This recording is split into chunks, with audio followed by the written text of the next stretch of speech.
Okay. Habits returns for level 3 this time.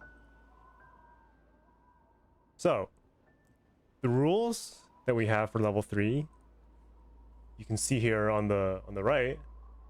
First is extension timing. So now we realize that actually wavedash.ppt and what I told you in level 2 weren't actually correct. Right, we talked in wavedash.ppt, it tells you you need to jump first before you do the down right or the down diagonal. And then when I taught search skip at level 2, what I told you was that you need to line up on the wall here, right? So what I said was, okay, line up on the left wall, dash until you hit the right, and then jump. Which isn't technically correct, as we're going to talk about in level 3 here. So now at level 3, I'm going to we're going to require that you know the timing by heart now. So again, it's not about the spacing to you know, do a dash tech and then get your dash back. It's actually about the timing. So you actually just need to jump at a certain window during your dash. It turns out to be about the final third of your dash. And hopefully by doing the search skip, what you really need to take away from this is the timing, right? Hello, Ali. Thank you for the good luck. But you really need to take away the timing here.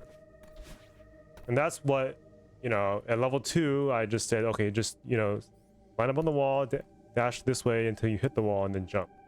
But hopefully you've built up that timing. And really, it's a pretty, you know, it is kind of arbitrary timing. It's kind of hard to describe, you know, without resorting to numbers, but like the goal is to feel a rhythm, right? So so let's say, for example, if we like, for those of us, maybe some of us like to look at numbers. So for example, I can one sec. So if I do this, so we have a stopwatch here, right? So in terms of numbers, the timing between your dash and your jump is between 0.17 and 0.25 seconds, right? Those are just numbers. And the goal is not to memorize the numbers, but to memorize the feeling, memorize the rhythm, right? So if I do this, I do 1 and 2. I'm looking for between 17 and 25 here. Right, so I'm not looking at the screen and looking to see when I'm not aiming for a number. I'm not watching the number scroll. I just have that rhythm memorized. Right, so I can look away from the screen here and I can pretty consistently get between 17 and 25. Right, and hopefully, because I've done this for so long, and hopefully, like, by doing that search skip, that you should have that, you know, that timing memorized down as well. And it's really just a feel base. You feel this timing out, right? And you know, that's not necessarily the most ideal, but it's of all the arbitrary timings you can learn in Celeste, this one is the most important one, I think. All right, so that's extension timing, and this really opens up a lot of doors. We can do extended hypers, we can do extended supers, so on and so forth. So now we don't have to, you know, wait to jump and then doing our wave dash. Now we can just do it from the ground. Hello, Ryan. Thank you. The other rule, next rule is, I just very vaguely call it leniency. So Celeste has a lot of leniency mechanics. The two we're going to focus on the most is buffering and corner correction. So buffering just means you're allowed to do your action a little bit early and the game will give it to you, right? By a little bit. And so this ends up having a lot of applications. We'll talk more as we get through there. And then corner correction, let's see. So the idea of corner correction is that when you dash towards a wall, like let's say if I go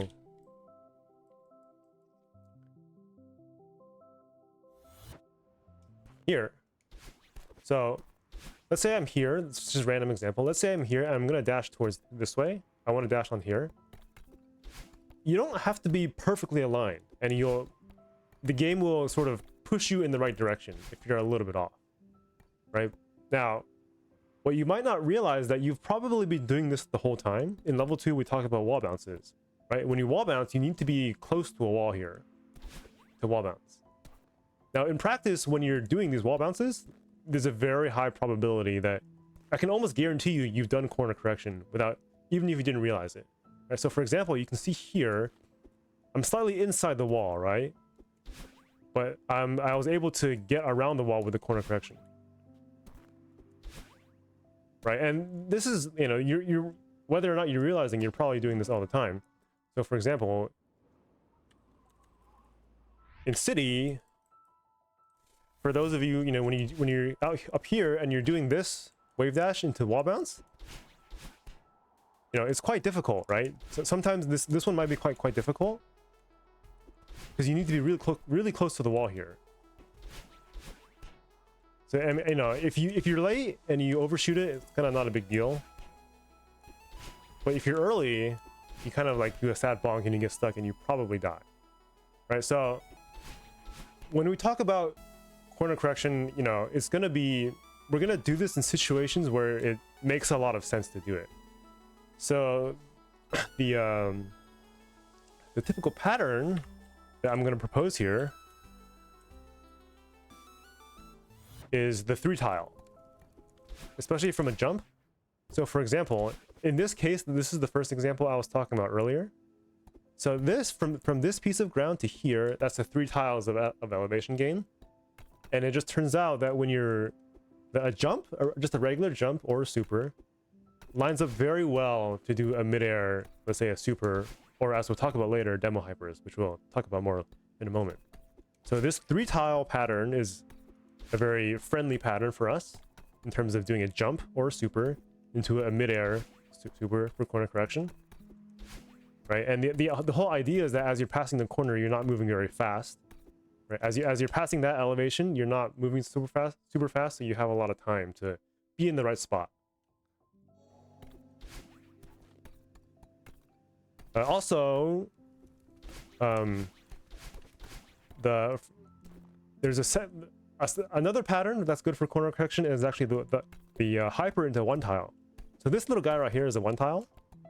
So when you're hypering, because your vertical speed is, you know, not so much, it's actually very nice to align a corner correction with 1 tile of elevation gain from a hyper.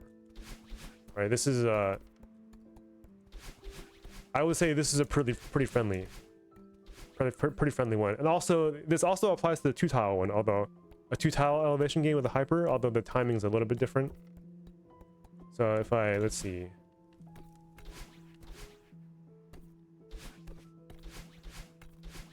So for, yeah, right here, this guy's 2 tiles, so a hyper, and then at the peak of your jump, you will corner correct with a hyper into 2 tiles,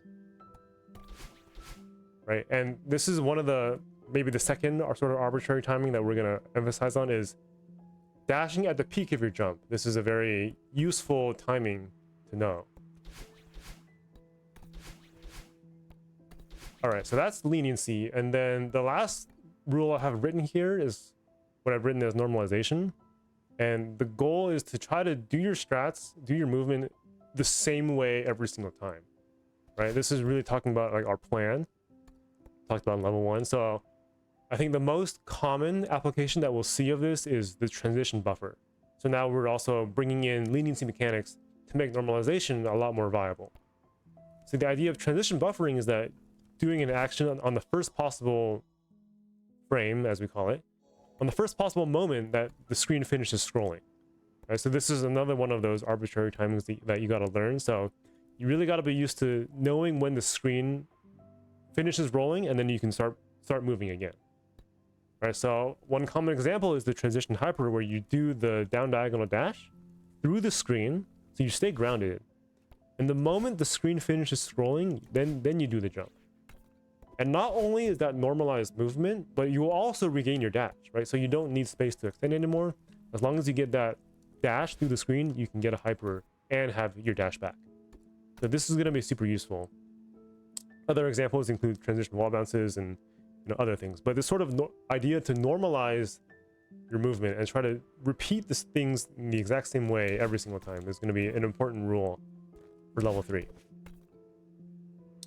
Now, at level 3, we are going to open up ourselves to. I think typically these are sort of thought as advanced techniques. Now, to me, the only reason that these are we can call these advanced is that the game doesn't teach these. So, at level 3, I have these written down. So we have ultras at the top. Ultras, corner boosts, demos, and neutrals, right? So these are things that the game never actually teaches you how to do. If you ever do these, you probably have looked it up somewhere, probably, or heard from somewhere else. I wouldn't really expect most people to find these on their own, right? So I think one of the goals of level 3 is we're really going to try to demystify that these are difficult, right? None of these, everything in the game is just, you're just pressing jump, dash, and grab, right? That's what the game is. And then you're doing these in certain ways or certain places.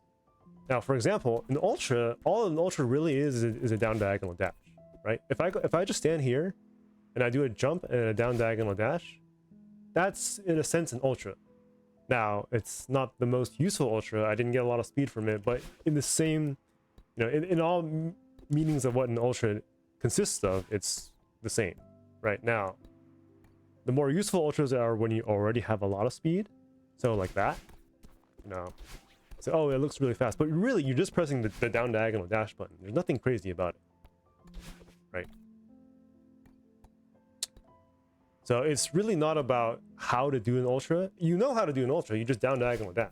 It's about when and where, right? And the same applies to the other ones as well. So for example, the corner boost, right? We're talking about, oh, I don't know how to corner boost.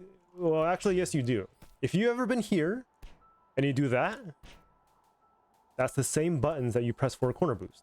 Now, of course, this doesn't look very impressive, right? Because you're not going anywhere, because it's not the right spot to do it. But it's the exact same buttons, right? If I'm here and I'm holding grab and I press my jump button, it's the same inputs as a corner boost. But now that one's not very impressive, so we go here. And that's what a corner boost actually looks like, right? So it's not about how to do a corner boost, it's about when and where to do them and how to set them up, right? The where is sort of like what the setups are, which corners we're going to do them and how to approach them. And the when is, shout out to our leniency mechanics, is the buffer time, right? So you want to press that jump button as you pass the corner in what we call the buffer window, right? So it's like just before you reach the corner is when you want to press that jump button while holding grab, right? So there's nothing crazy, right? If I go here, I press the same buttons. I just did it in the other way, and it didn't really look like anything happened, right? But I pressed the same buttons. So it's really about when and where you're doing these, right? But there's nothing crazy about a corner boost. It's just holding grab and pressing jump. That's all a corner boost is. You just got to do it at the right places, right? So it's not that you don't know how to corner boost or you don't know how to ultra. You just haven't learned when and where to do them. That's the new thing that we're going to be learning. Okay, the other thing is neutrals. So these are just, jump next to a wall without holding any horizontal directions. And this is another one of those rhythm games where you kind of have to learn, like, to, release your directions, press jump, and then hold back towards the wall again. But it turns out there's a pretty sizable window to, release your directions, press jump, and then hold in towards the wall again. The last is this very famous technique called the demo dash or crouch dash. It's an in-game bind, right? So I can go to my controller here and I have a bind. It's called crouch dash, right? I have a couple binds for it actually. So again, it's the same idea with the ultras and corner boosts. All you got to do to demo is press the button, right? You bind an in-game button and you just press it. There, you did a demo. Right now, of course, the difference is where and when are these useful, right? So they do allow some skips, but probably we talked about demo hybrids before. If I go back to here, so For example, remember that 3-tile corner correction that I talked about at the very start? So that allows us to, you know, that combined with demos, let's just do a hyper, start a hyper from midair. We call these, you know, we call these hypers that we start with the demo button, a demo hyper, and this allows us to sort of do hypers that we start from a dash in midair, right? And this opens up a lot of movement options. That's, you know, one of the big things about demos, that we can do hypers. We can start hypers from midair. So if I'm here and I want to hyper off of this piece of ground, like I have to stand over it normally for a wave dash. But with this, with the demo and with corner correction, it's really not that hard to do my hyper from, like, start my hyper from all the way back here, right? So that'll be one of the biggest uses of demos. There'll be some other niche things that we will show, but I think that's, you know, pretty much covers everything, all the new things that we're going to cover in level 3. So that's that. I'm gonna put this away. Okay, now I'm gonna okay, to be honest, I'm gonna do runs in Everest because I need, like, I haven't actually fully figured out my entire strat set, so I might be doing some back and forth here and there, but we're gonna just do some runs. I have some vague ideas of what my strat set is, but let's just see what happens at this point. I think hopefully it goes okay.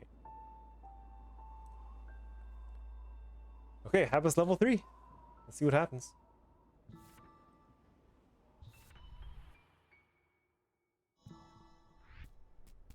I need a timer.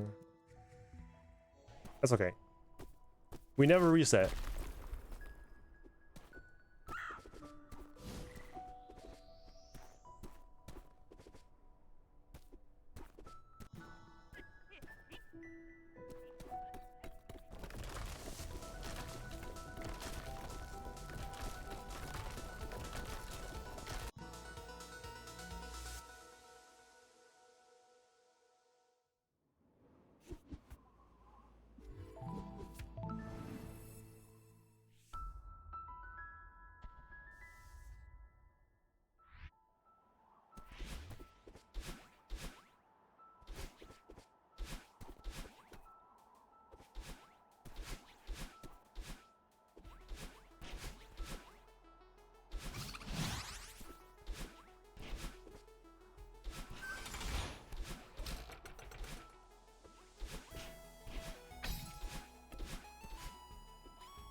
All right.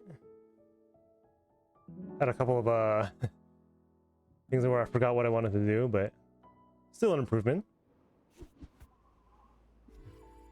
I'm still figuring out what exactly I want to do in level 3. But I'm also kind of fighting my own muscle memory a little bit here.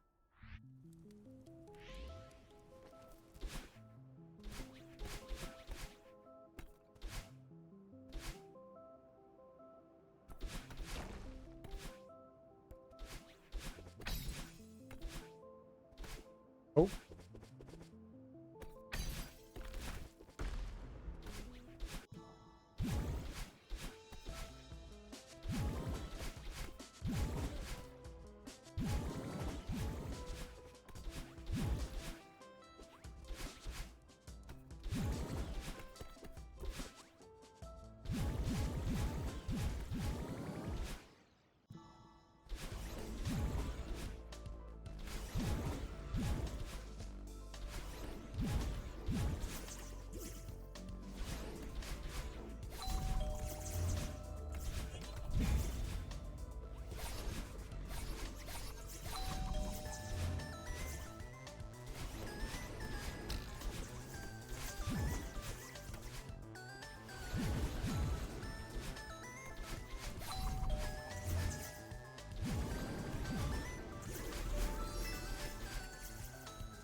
Okay, I might have been a little bit too aggressive there. Okay, there, I need to change what I do there.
Our first little spike jump.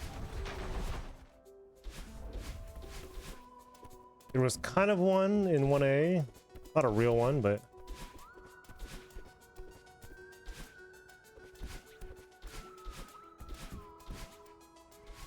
Ooh, okay. Back to level 2.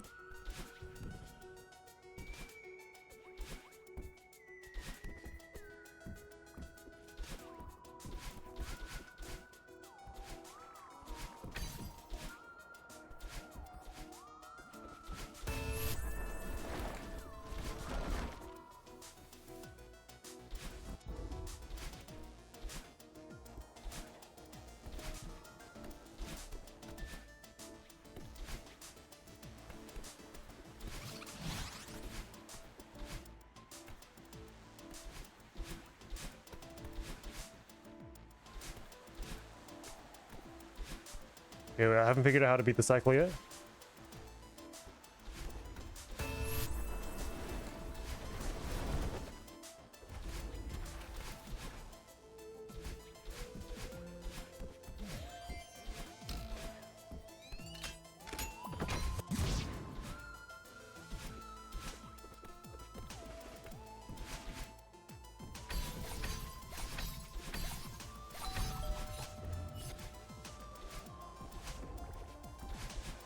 Ooh.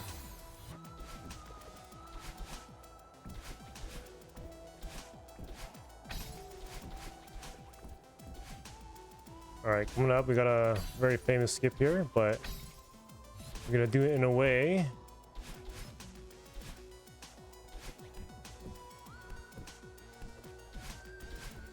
like that. I'll probably have to talk about that at the end, I think. And this part I haven't figured out yet either. Just gonna take it slow.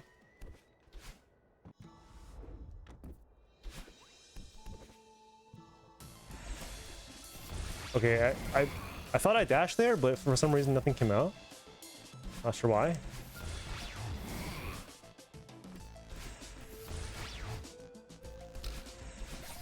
Uh oh.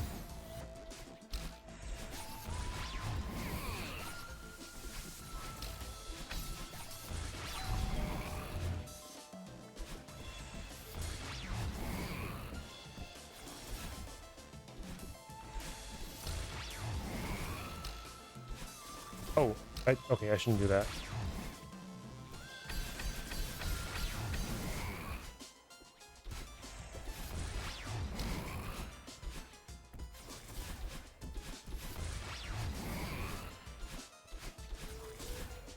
Oh my, okay. No! No! Back level 2?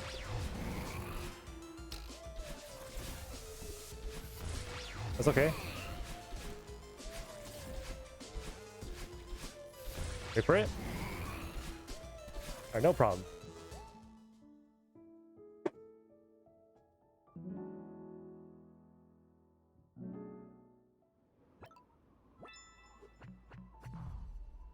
See how useful learning level 2 was?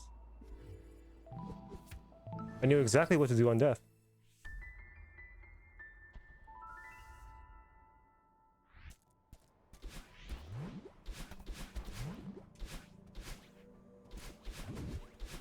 Uh-oh, wrong move.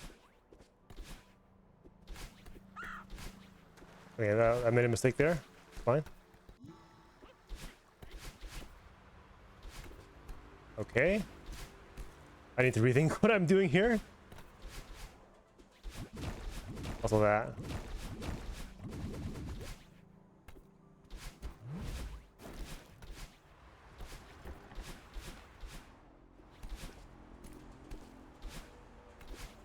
Archie.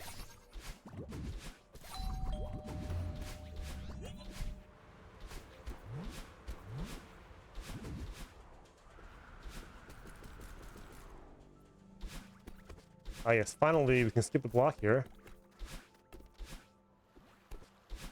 And this block as well.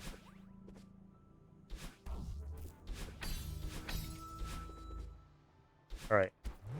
This block though, we got something a little new here. Block hyper B-hop.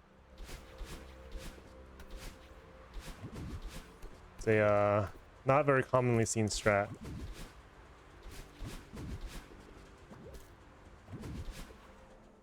You can also finally go on bottom round here. Oh, I don't even know how to do it anymore.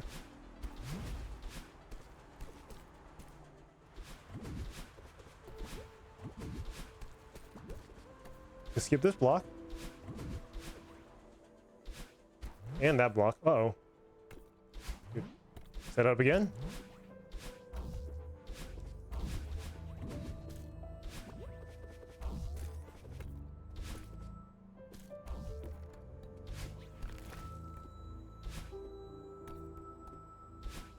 I think I'll still take the block here.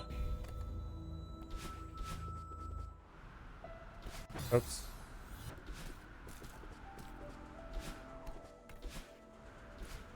No.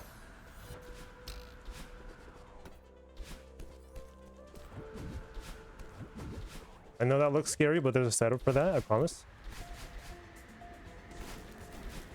Oh.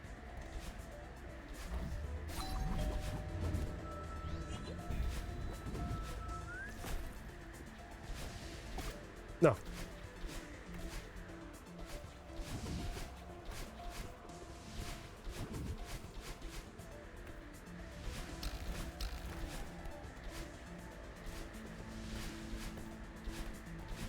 That also looks scary, but again, I promise there's a setup.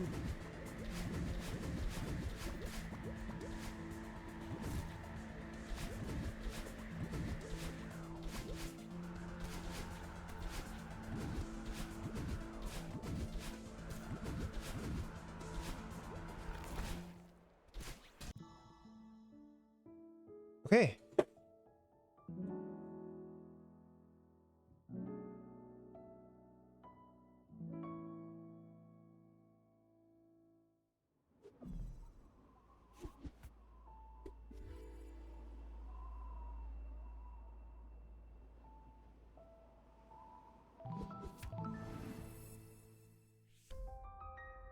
I got some new things in chapter 5. Wonder what they are.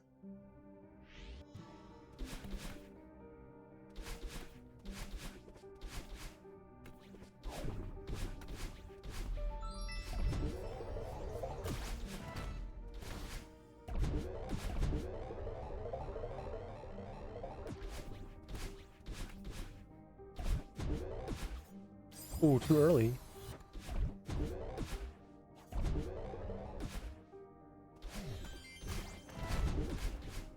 I gotta wait a little longer there, I guess.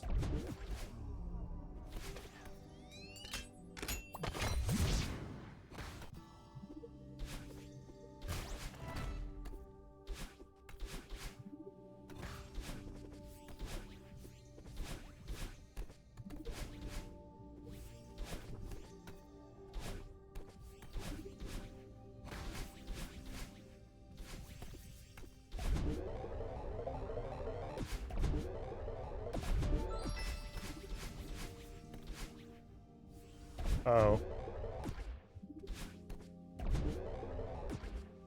They made a small mistake, but let's see. Back to level 2? No problem.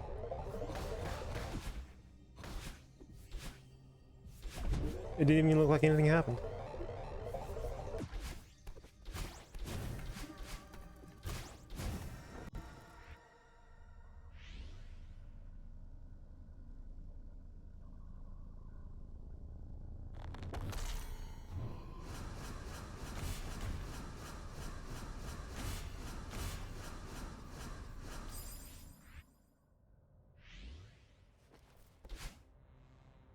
Okay.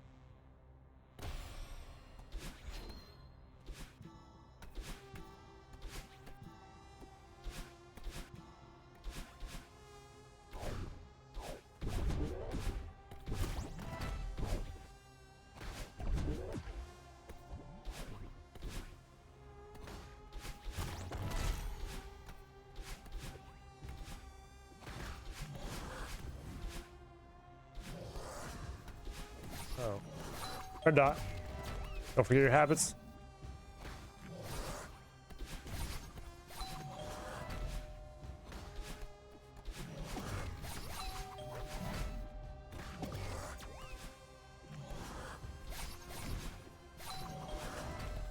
This one, we haven't figured out anything new yet. Just to keep it simple.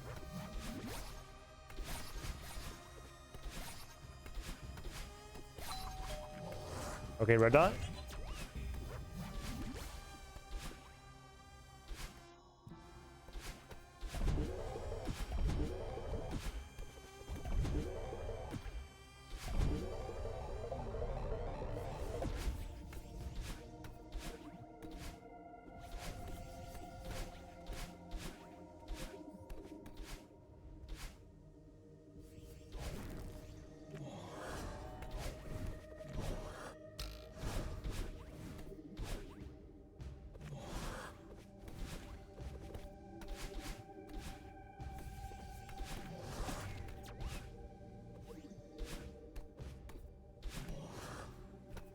Whoops.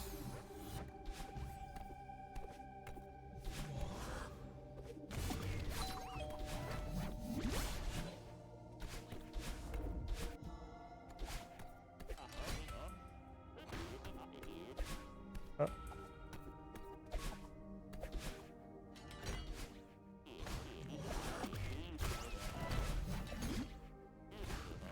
Now that this looks scary and fast, but I promise you, it's not actually that hard with the level 3 stuff that we've talked about. Oh, I messed up.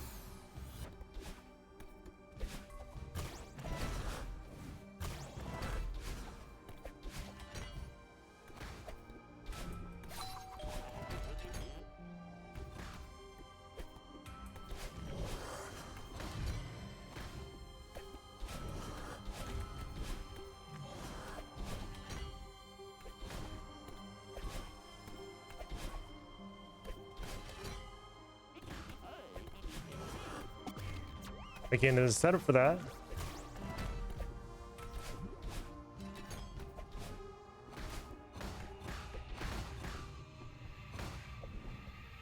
Red dot.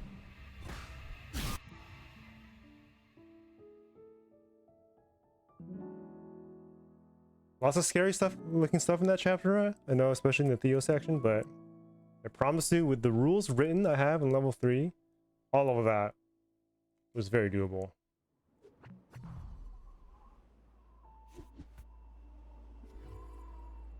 Probably I'll have to talk about it at the end of the run because I know that probably looks really scary.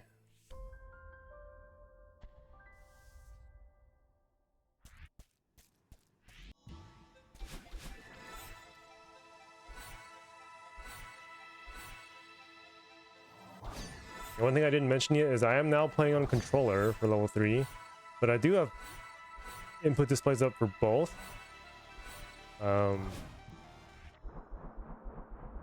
I don't have my joystick map, but I have all my other buttons mapped using joystick key. So you can see what buttons I'm pressing on the controller or on what the actual actions are.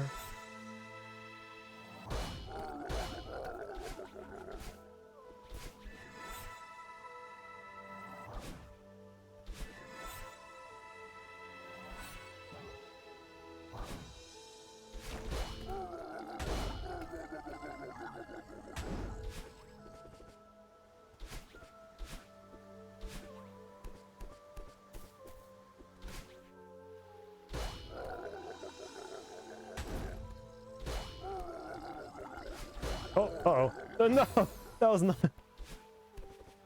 Okay, it's fine.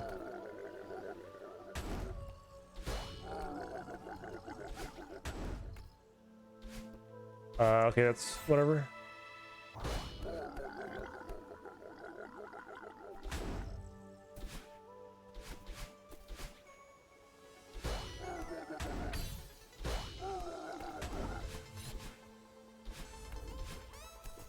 Oh.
All right, the big boost coming up.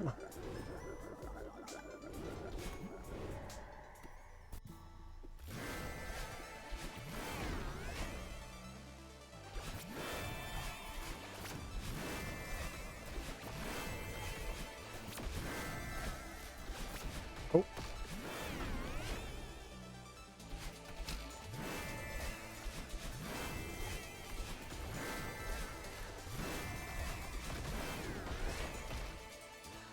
I messed up there.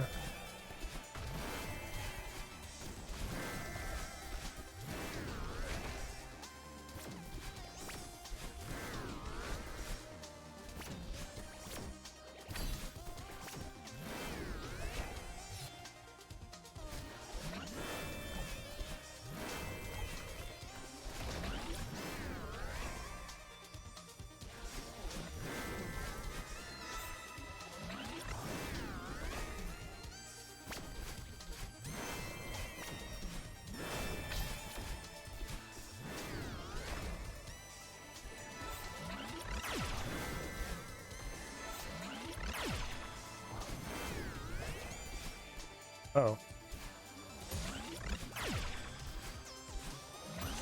No.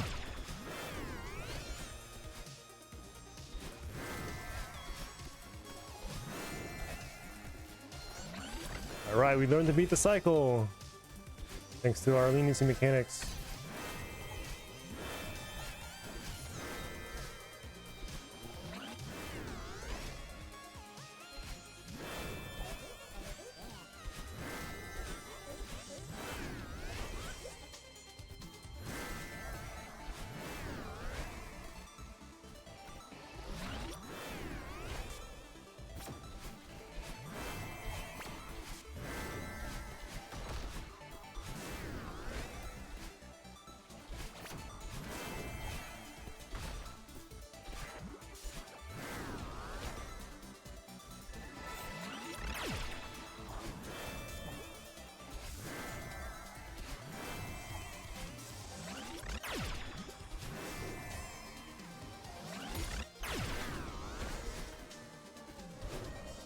Uh-oh.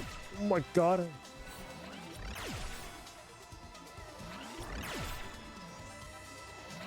Okay, I didn't trust that. Red dot. We're off cycle, just stick to the red dot.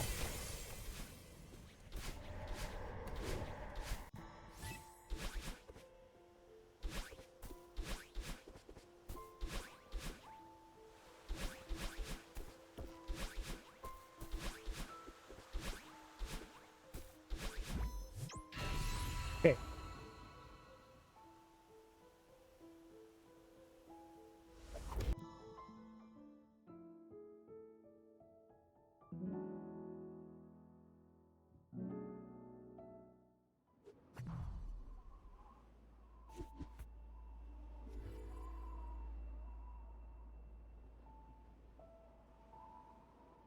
Right.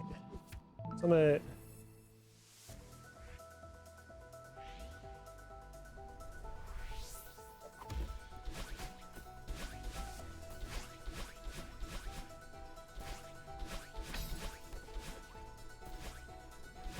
Oh, that didn't work. It's fine.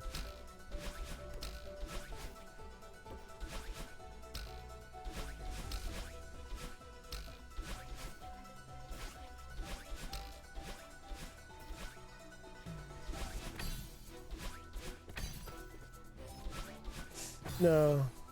My corner correction didn't save me.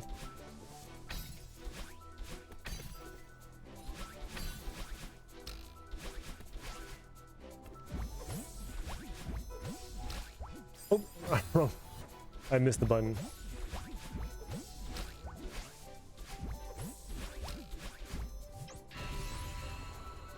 Oh no. No problem.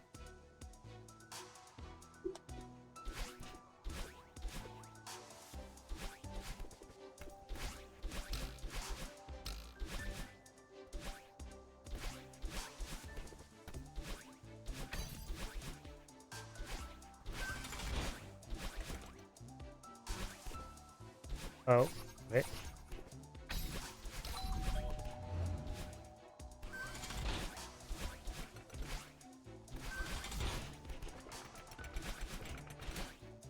Oh, I need to figure that out.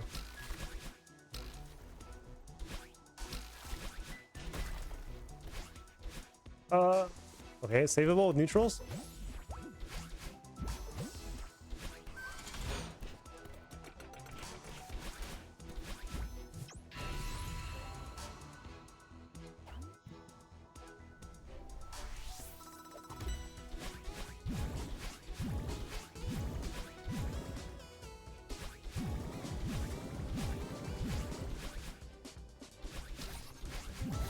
I guess one thing I didn't talk about was Dream Hypers.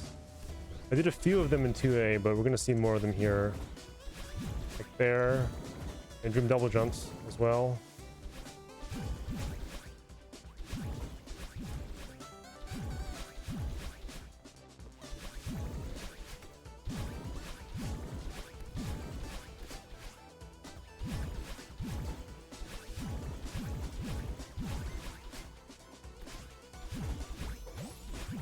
Definitely a lot easier thanks to the demo bind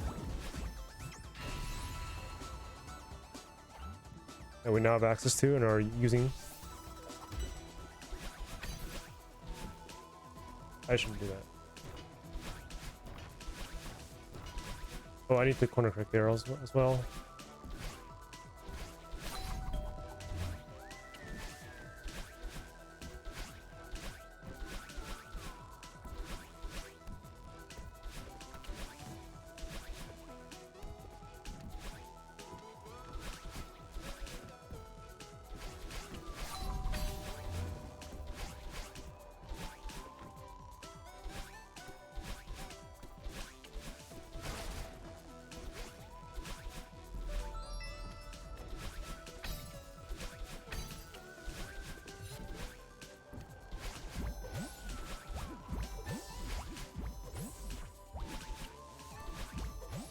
Ooh.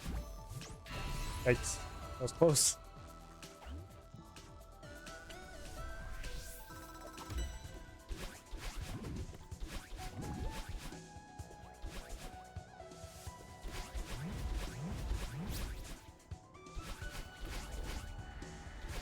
Oh.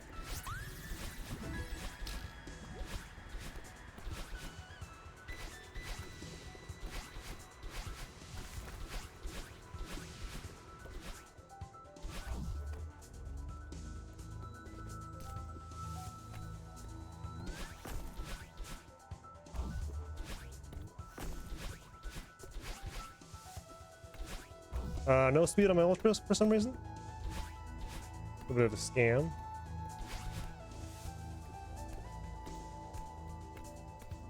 Oh, I need to change that strat as well.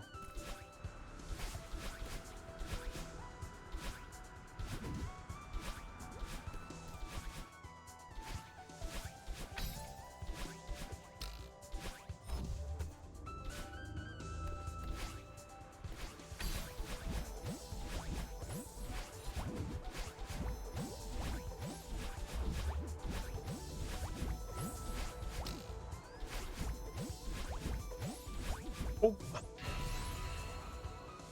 I almost missed that.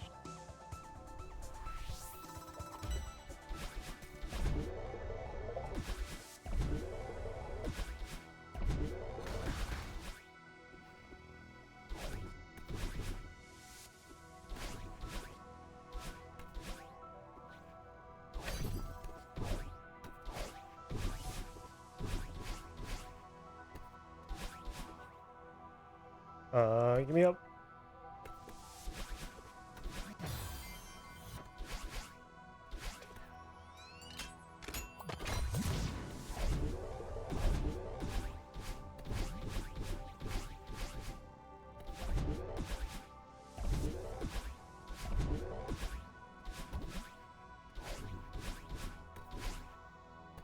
Door skip, yay.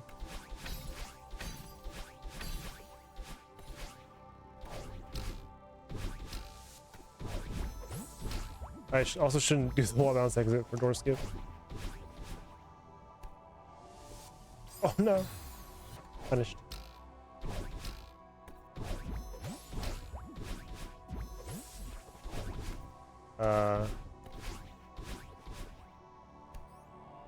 What? Okay.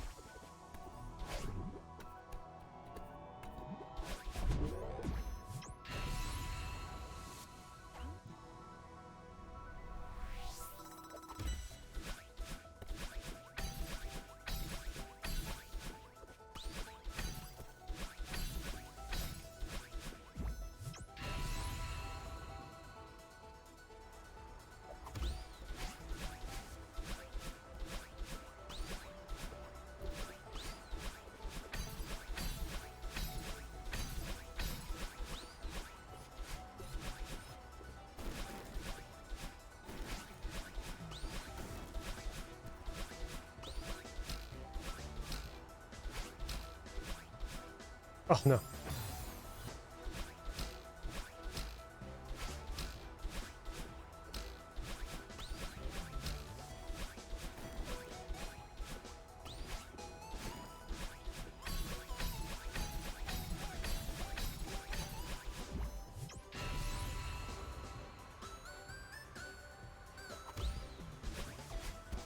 Oh my god.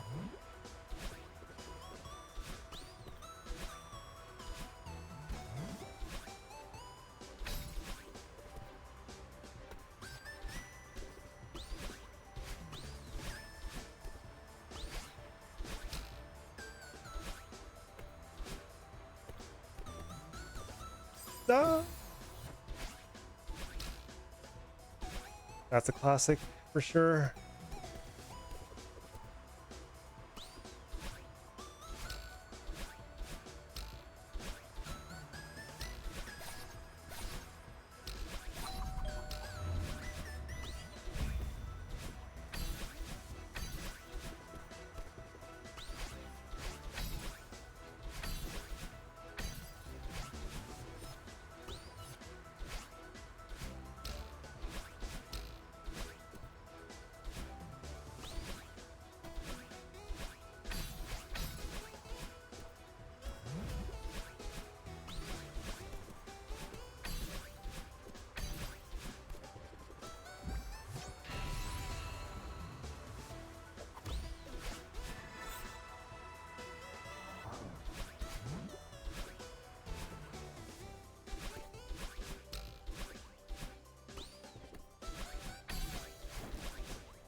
Oh.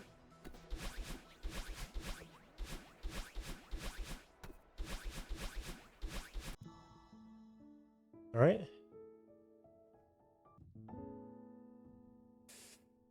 Still figuring out which strats I want to do, to be honest. But already almost 2.5 minute improvement. Even though I was floundering around a little bit, not exactly sure what I wanted to do in some rooms.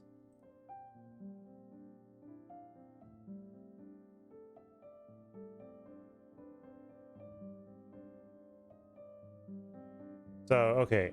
I think I'm just gonna take a moment to go through all the rooms that I'm not actually sure what I want to do. Also, I should probably explain a few of the strats that I did. Probably some of the ones that I think are less intuitive. Let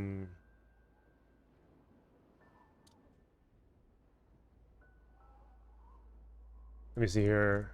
So I think city, I don't think there was anything crazy. Oh, I was thinking on the for this, I guess the super is fine.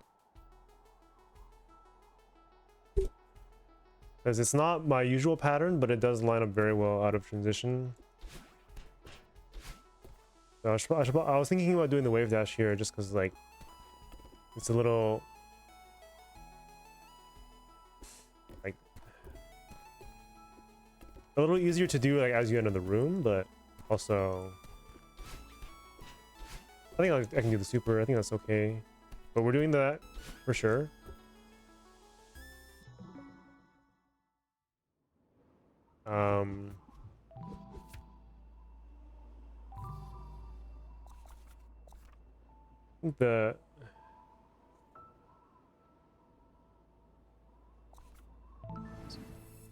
I need to remember to...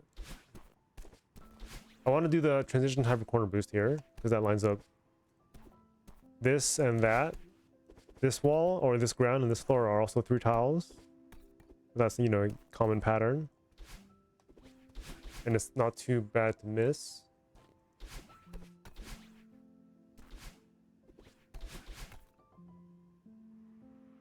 Okay.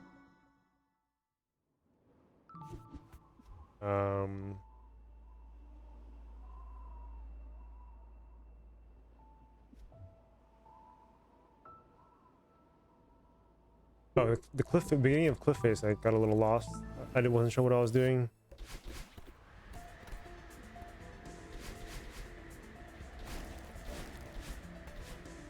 This is all fine.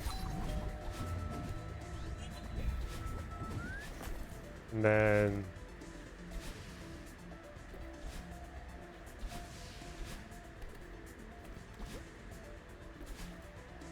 oh, I think I might do the B hop instead.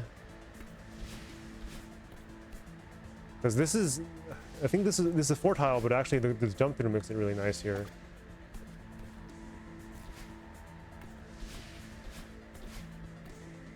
I was thinking about doing the hyper, but it's actually kind of hard.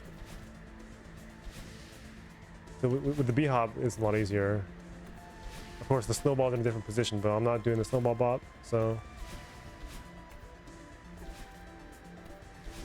that's fine. And then this room, this is just Vapo sub 30 safe.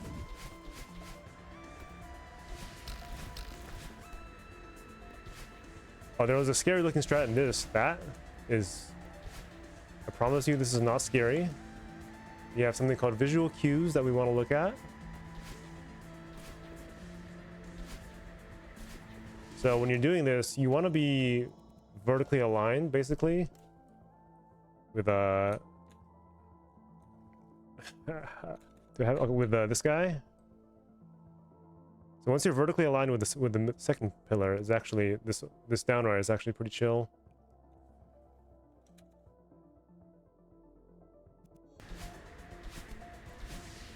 And then usually the snowball bob lines up. Even if it doesn't, you're usually fine.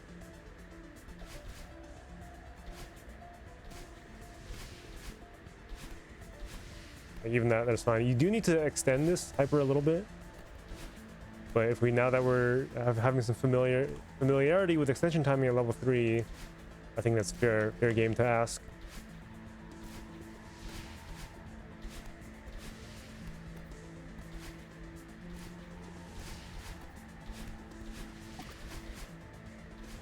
Right, okay, the rest is fine, I think.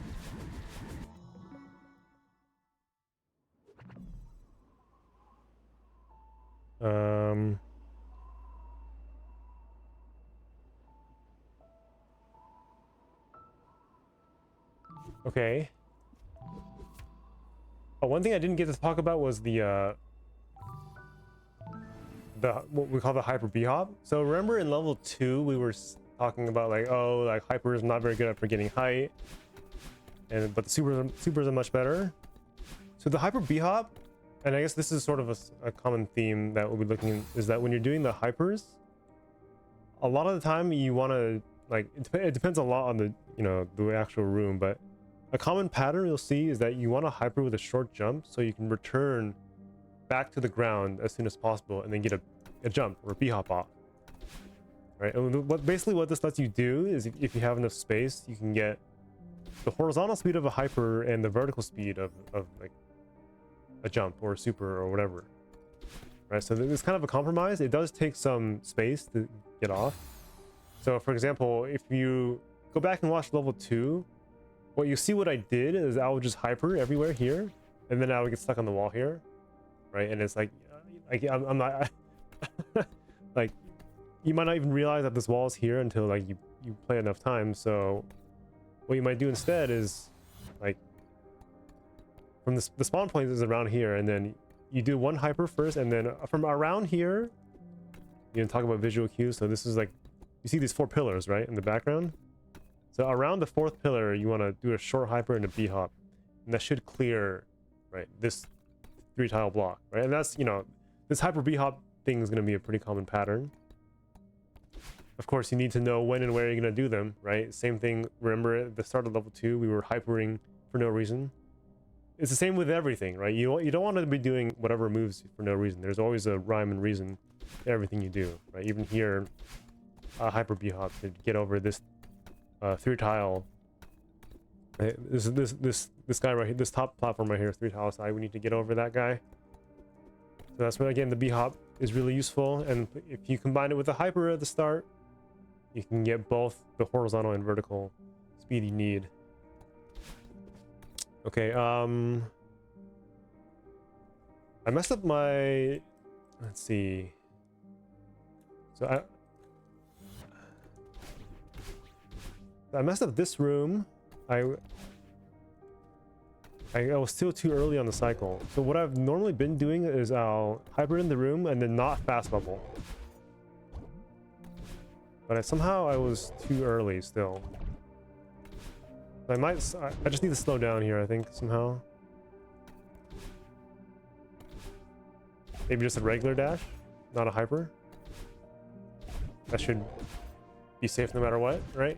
If I just do a regular dash and then don't fast bubble. That should never be too early, I think. That's nice, I think. That'll be a change of plans.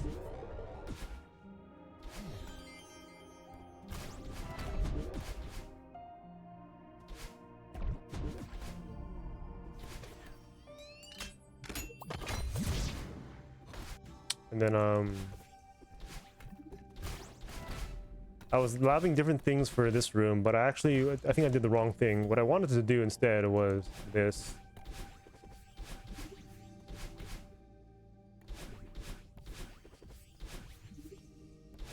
So extend a super, up dash, and then 2 quick ones. Shout out to Ryan Lockwood. 2 quick ones, and then you should be able to corner correct on here. If you don't, not a big deal. You just move on with life, right? But right, if you don't, then whatever, you move on with life, right? But you maybe not, the 2 quick ones shouldn't be too quick.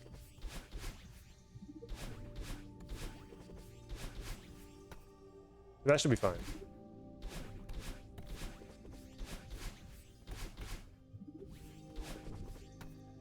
And another thing I forgot to mention is that these, well, maybe I did mention them, but these jump throughs are really nice for corner correction. So even when you're down here, so even though this is a 2-tile elevation game, when you do a hyper from down here, I think demo hyper is probably the safest thing to do. And you'll just corner correct on top of here, and that makes it just makes the movement a lot smoother.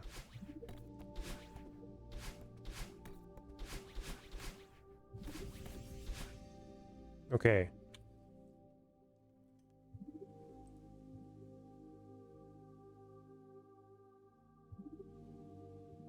Let's see. I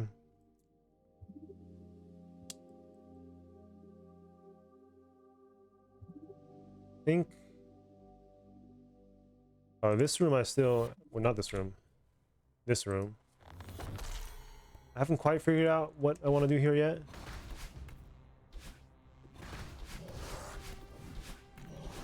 Like, that should be fine.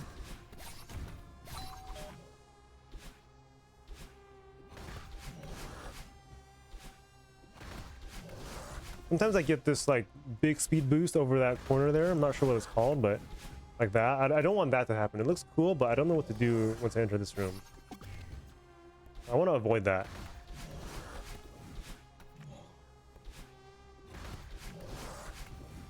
Maybe like that. Maybe I'll, instead of doing the upright and getting that magic speed boost that I don't want, or not speed boost, but magic speed that I don't want, maybe I'll just do this instead. Nice and chill.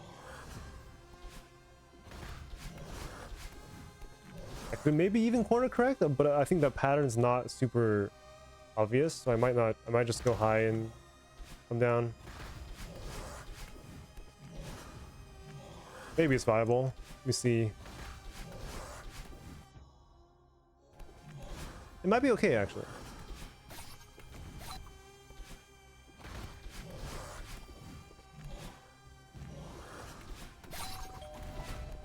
Okay, nice.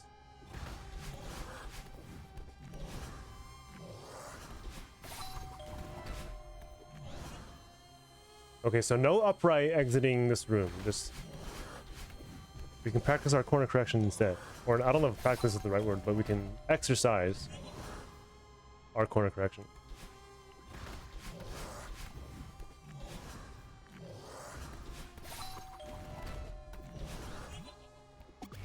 Okay, this is all fine.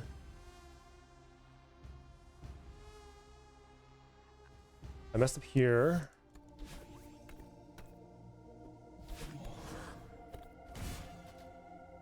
What I wanted to do was do a neutral. But that might be too hard, actually.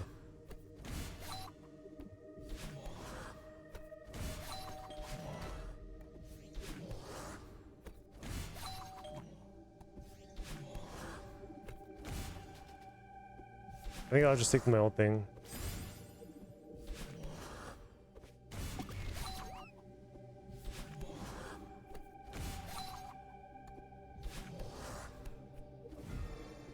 I think this is too much at once, I think.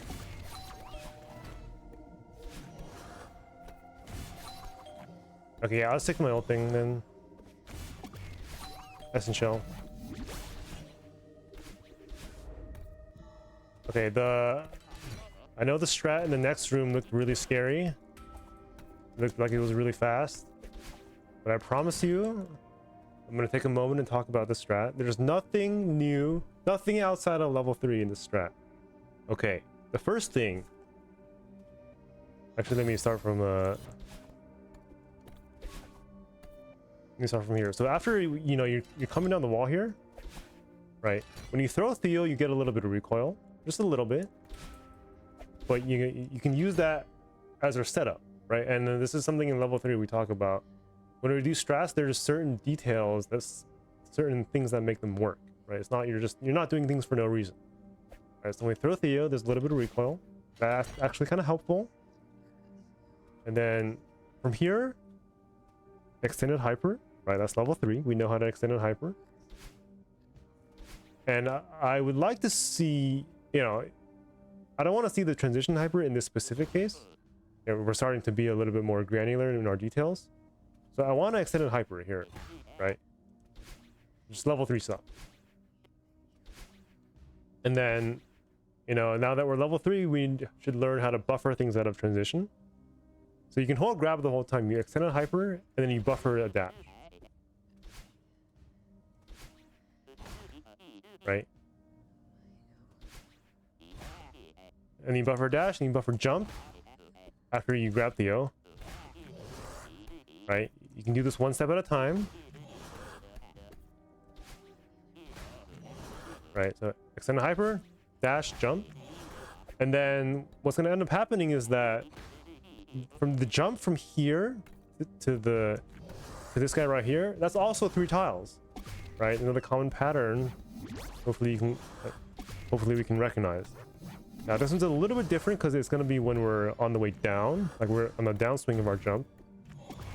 So it's a little different, but now this case, very fortunately, has a very nice visual cue.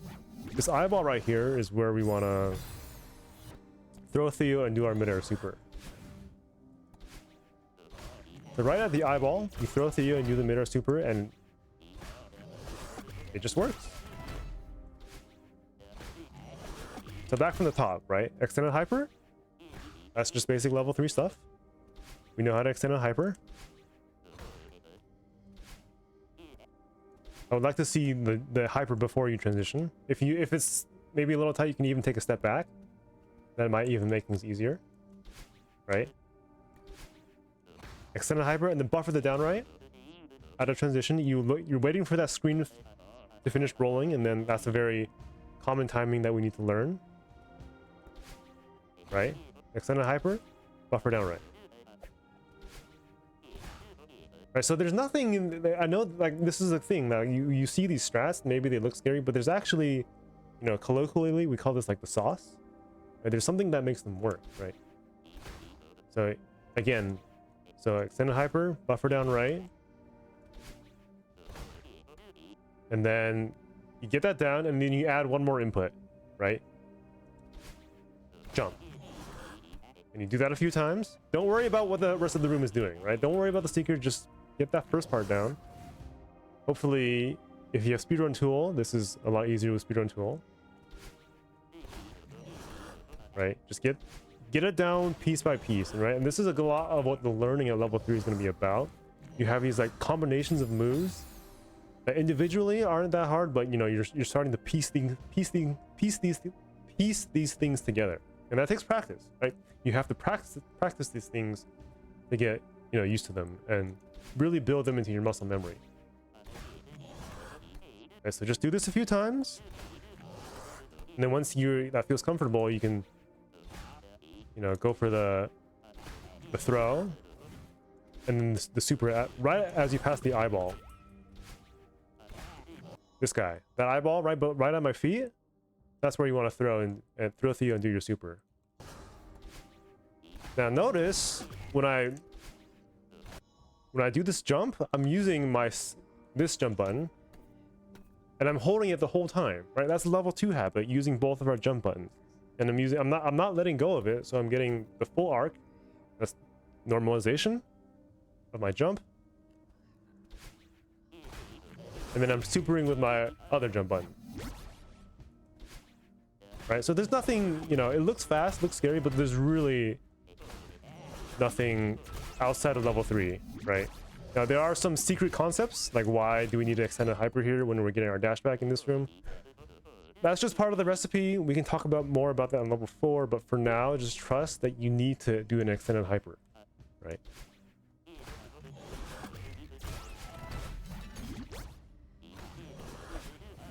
Okay, that's fine. The last room, or second last room, again, this is sort of another setup that we can do. If you just stand around here, you throw Theo, you do a super, and you jump again, you'll bonk the secret every single time. Right? So, but again, your starting position is important here. You need to be like around here, like around the left side of the barrier. If you're in the wrong spot and you try this, it's not going to work. If I'm over here and I try this, it's not going to work. Right? So you need to start from the right spot. So this is where you got to know what your cues are. So start from here. Boom, every single time, right? Again, level 3 strats, there's something that makes them work. They might look scary, but there's some detail that makes them work, and you got to know what those details are. You know, we're getting to higher levels of habits here. The sort of demands that we're going to make of you are starting to become a little bit higher now.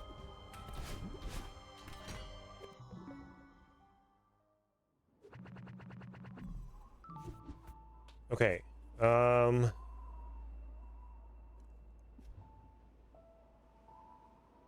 I think reflection is... Okay, no, I forgot what I wanted to do in Hollows too.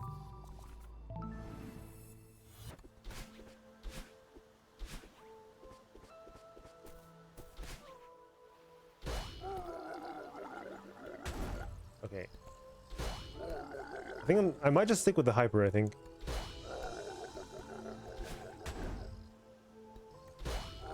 I think the other thing I want to do might be level 4 stuff. Okay, yeah, I'll stick with the hyper. Okay, that's fine.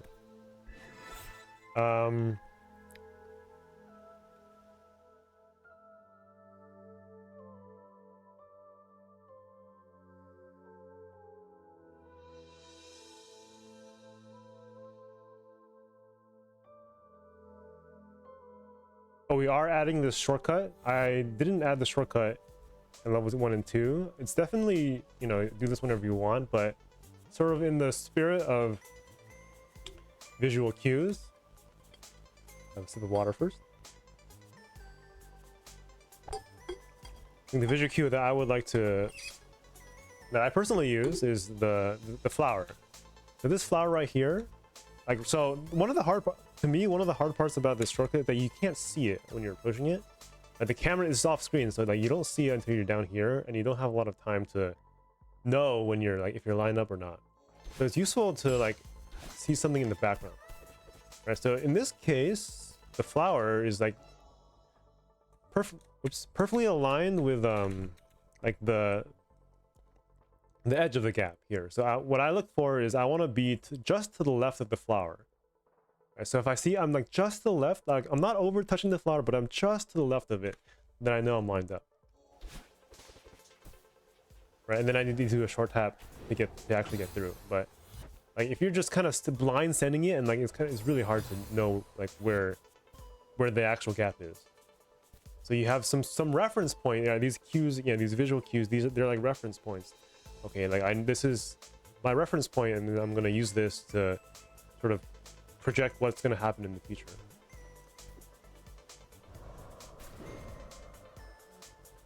Right, and there's all visual cues literally almost pretty much anywhere. You can use whatever visual cues you'd like. It's really up to you. There are some common ones. I mean, there are some resources out there where people compile their own sets of visual cues. So, but you can also build your own. I forgot my keyboard was disabled. Okay,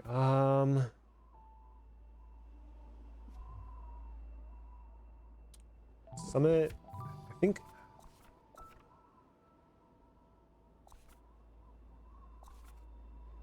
the strats I did were okay.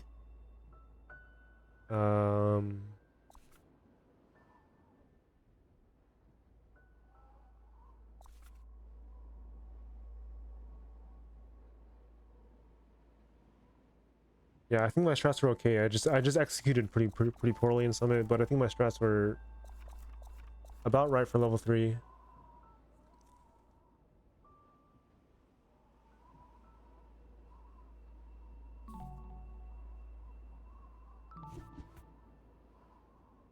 Um,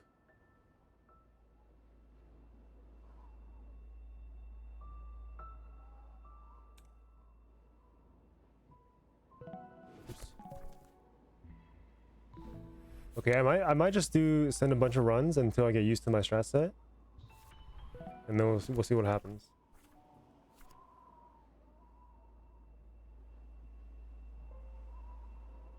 Okay. All right, let's just send another run. I'll still do these on Everest.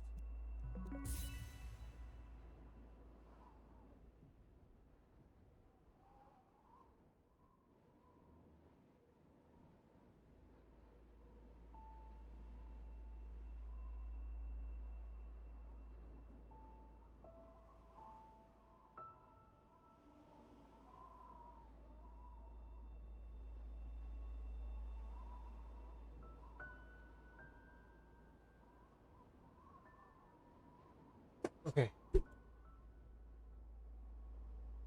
And we'll see what happens.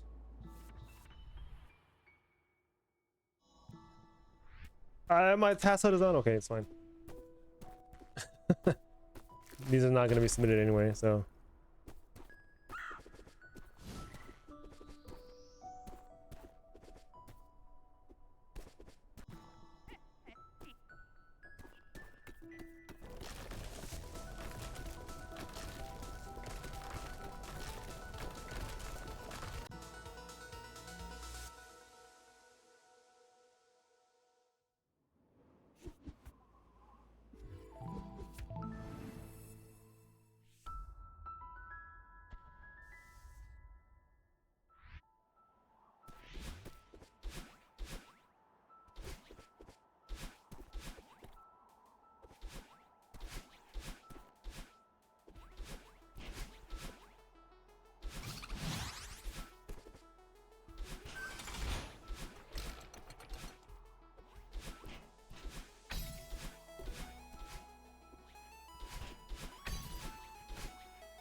Oh, Tio. Thank you. Oh my god, wait, it's a raid. I wasn't ready for that. How was your Silk Song? Hopefully went well.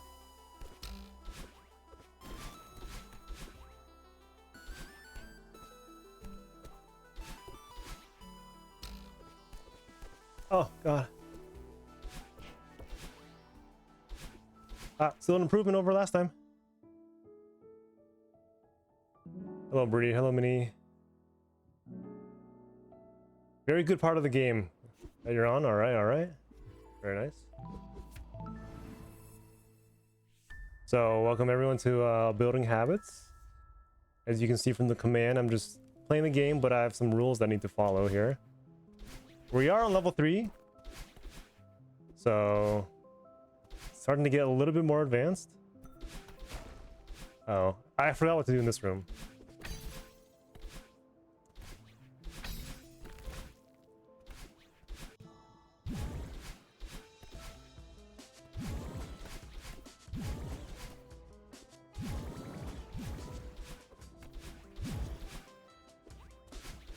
So there's gonna be a lot of like things that I'm time save that I could have, but I'm not gonna do them.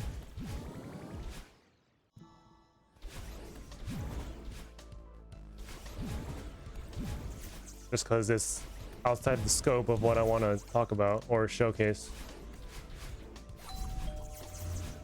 Oh god.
Okay, pretty much the same time we got last run. I forgot what to do in the first room after the breakable block and start again.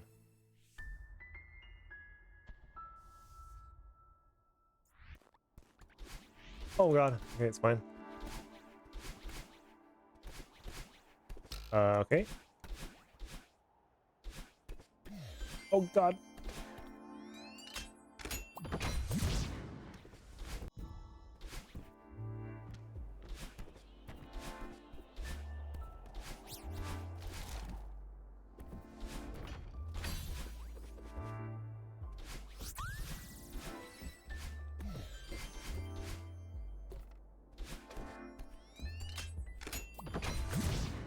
Okay, got scammed.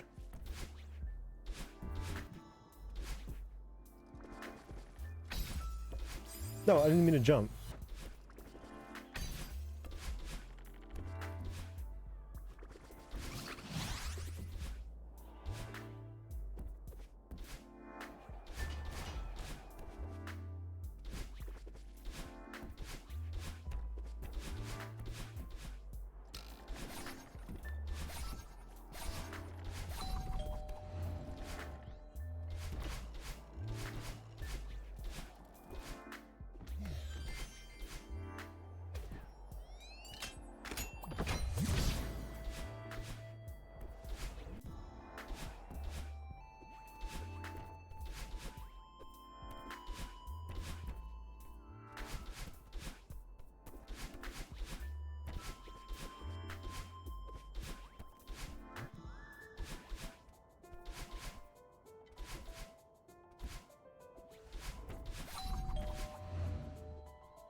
No, I'm not supposed to go for that cycle, I forgot.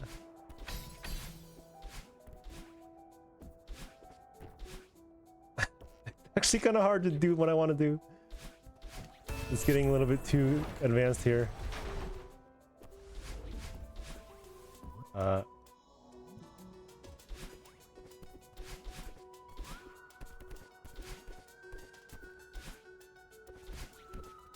No.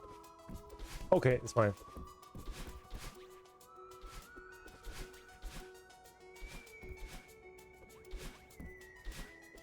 Oh my, okay, I need to revisit that, I think.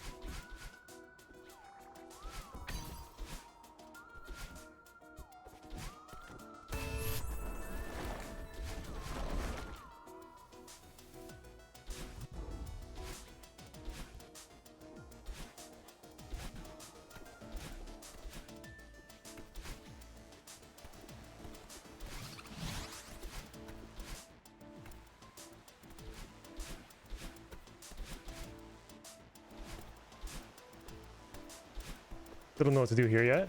We'll figure it out one day.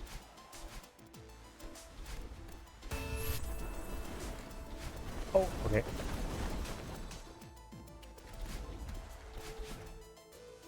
Oh my, lots of speed there.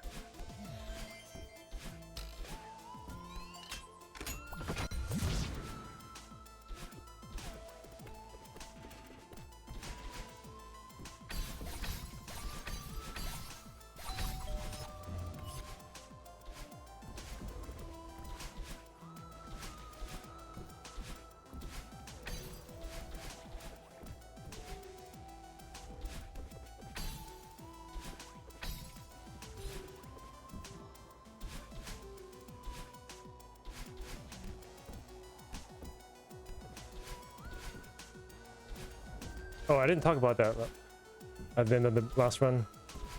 Oops.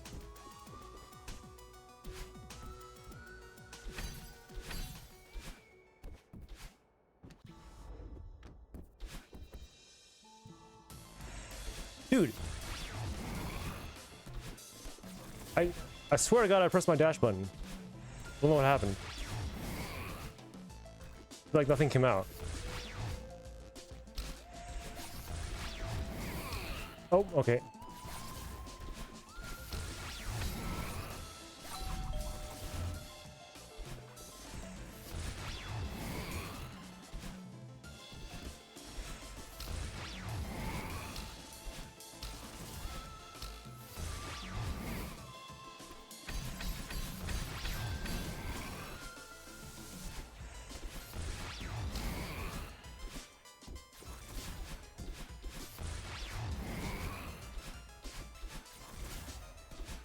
All right.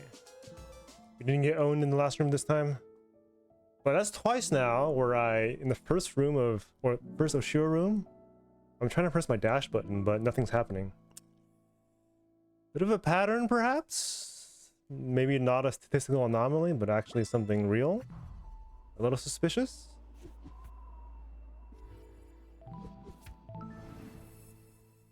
We'll see.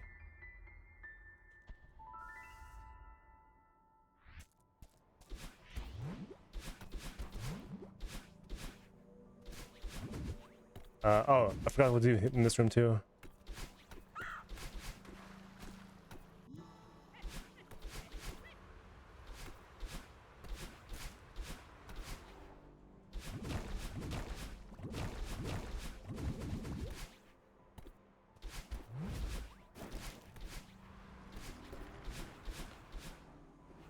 Oh, wrong move. It's fine.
That's what I meant to do last time.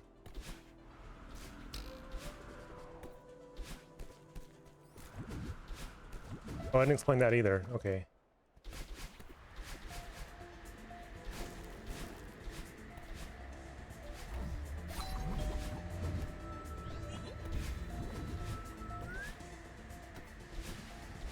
This time I remembered what to do there.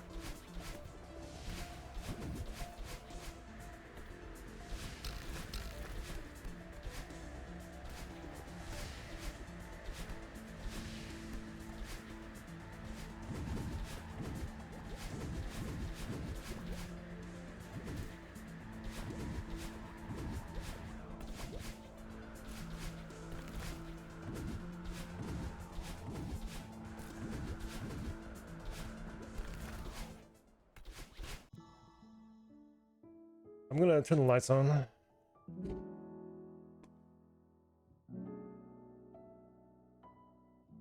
Okay. Definitely better than last run.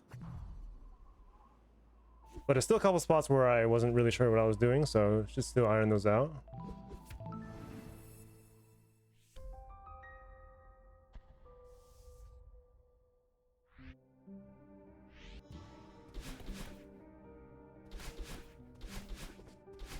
I'm not supposed to do that. Break. Dude.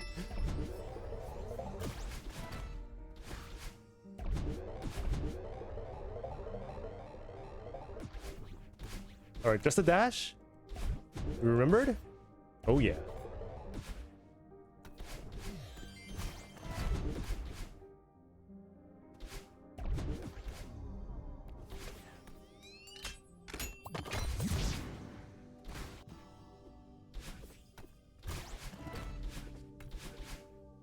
Right.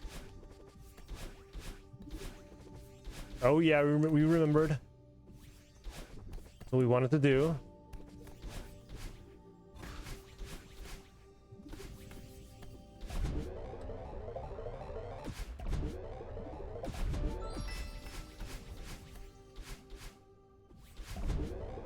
And there I wanted the transition hyper, which I didn't get last time. And that lets us make the cycle a lot better. Oh.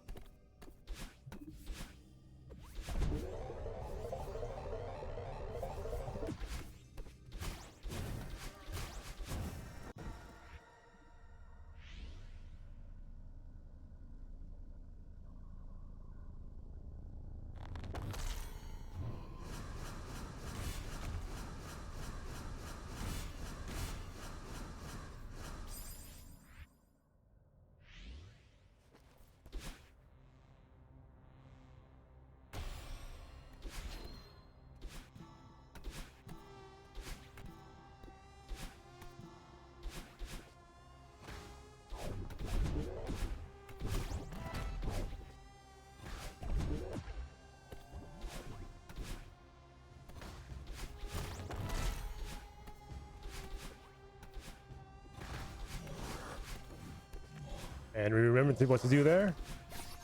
Ooh, I'm missing this one a lot. That's something we need to look at.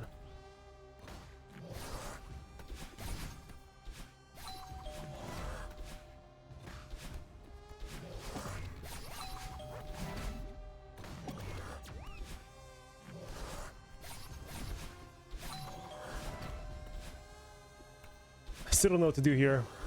That's fine.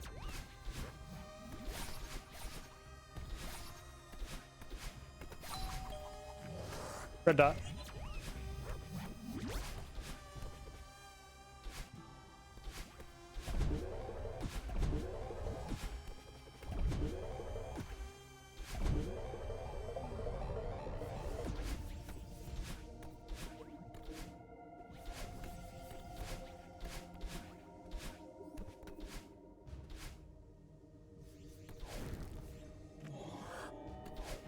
Oh. Why is the secret so close to me? I don't like it.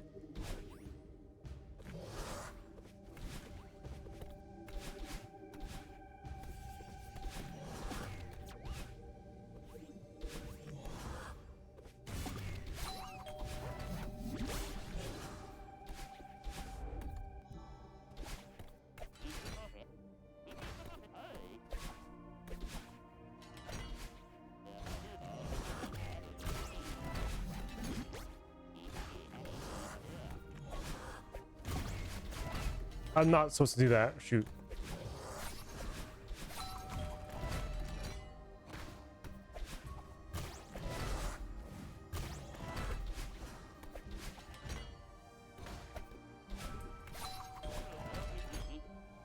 Ah. I messed up my movement entering this room. Because I forgot what I wanted to do.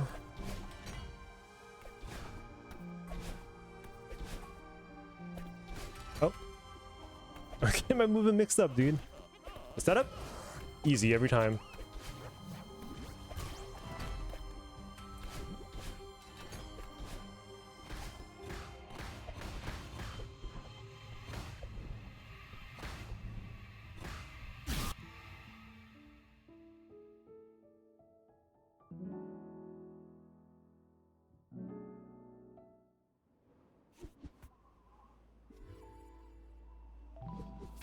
Okay.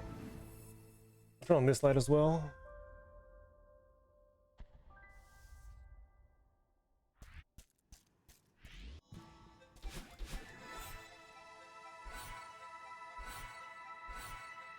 Uh-oh. Fine. We know how to buffer.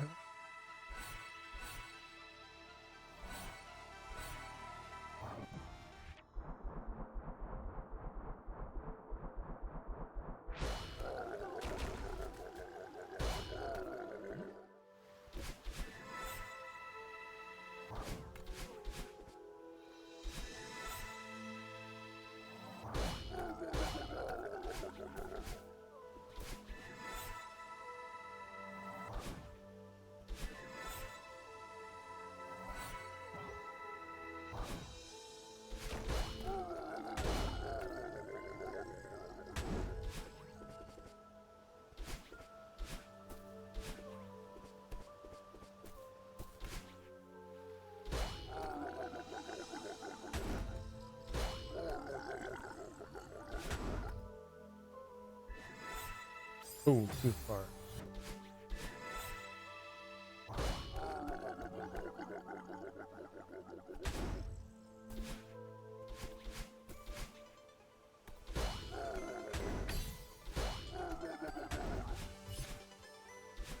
What? Okay, I'm missing that wall bounce kind of frequently.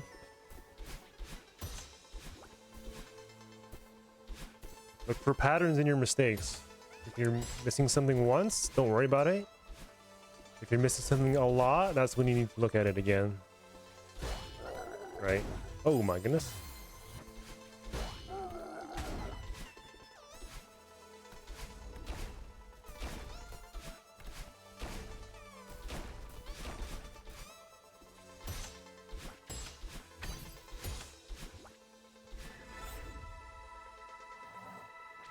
Oh, that didn't work.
Oh.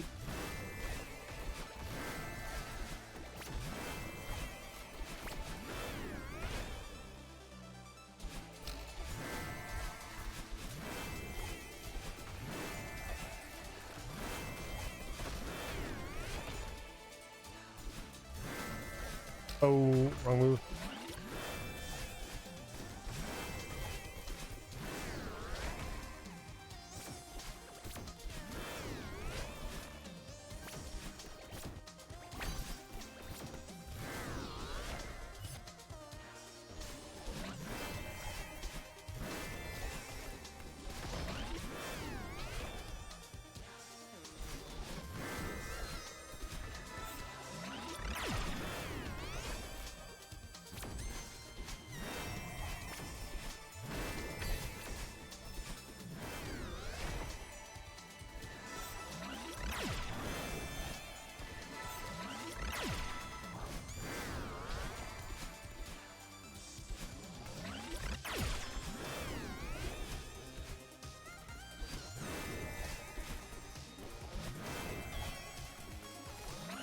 So one of the reasons we're able to go for that cycle now is because we know about buffering now.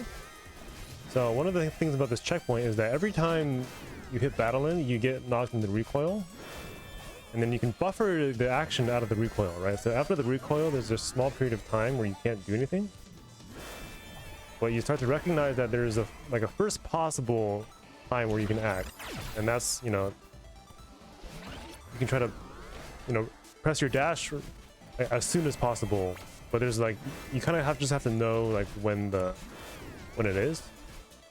So that's where those visual cues can be really handy, because it's not exactly always obvious where you're just supposed to, you know, dash or buffer your dash out of the recoil.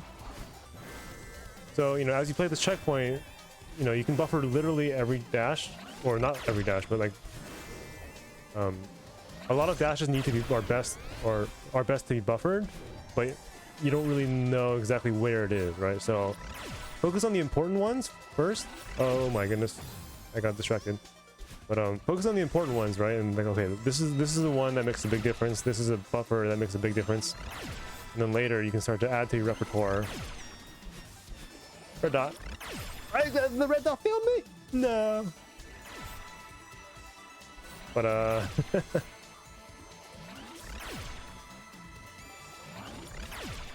dude, oh my oh my god. I got scammed.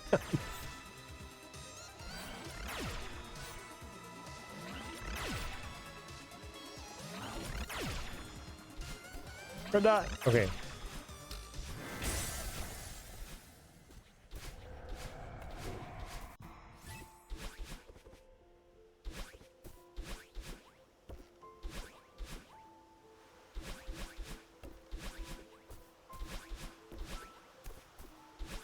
I made a mistake there, but whatever.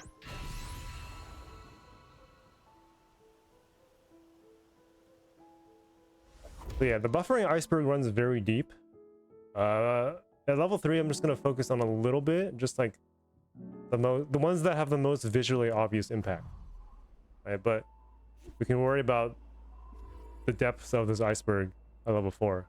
So for now, just understand that you can press your action. You can act. A little bit. You can press your action button a little bit before the game allows you to, and it'll still give it to you, right?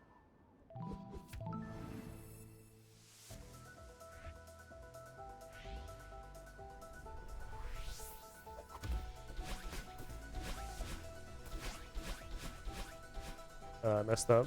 Oh.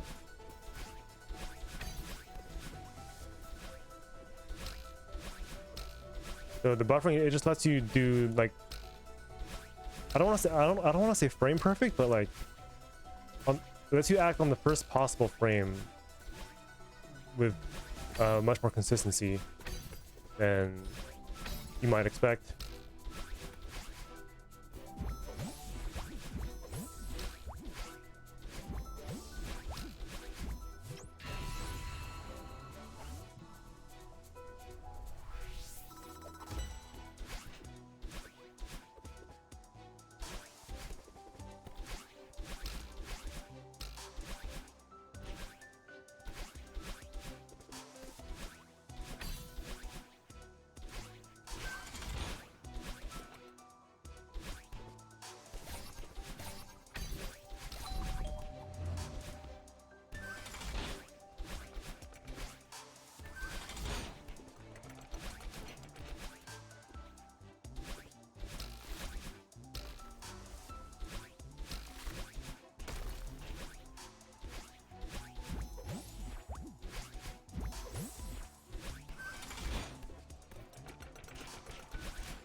Right?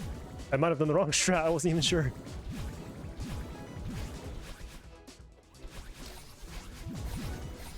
Oh no, I'm getting locked into the zone.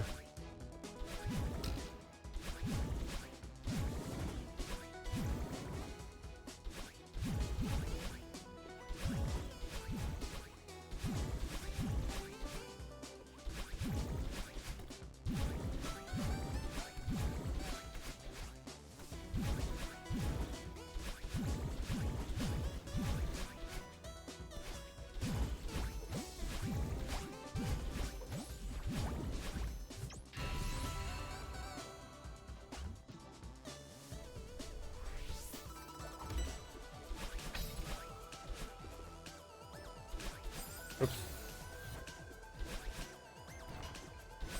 Uh-oh.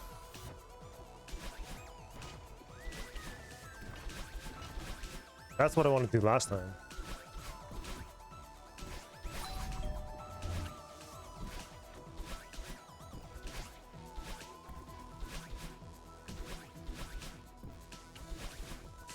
I'm a little off cycle here. It's fine.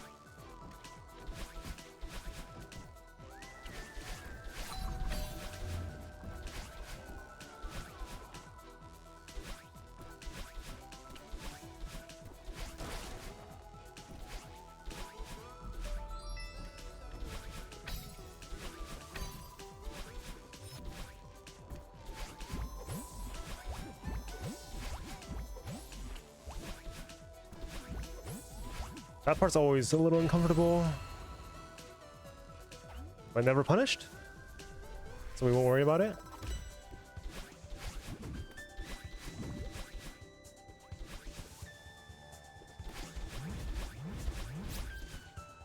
But just like the jump throughs, those clouds also are very forgiving on corner correction. Makes it a lot easier to get your midair supers off them.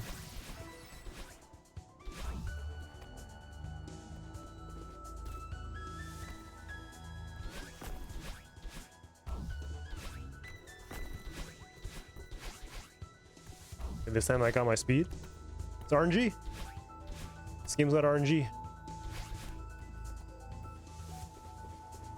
No! I remembered I wanted to do the thing here.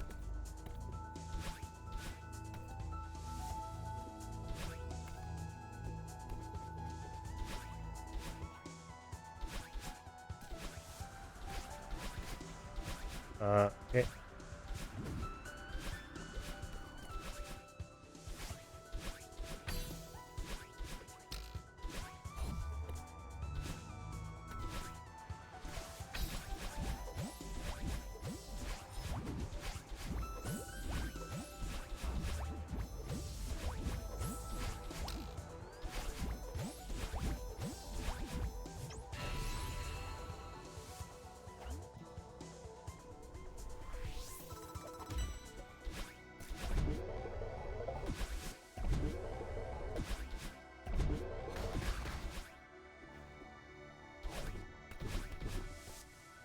Okay, I meant to transition hyper.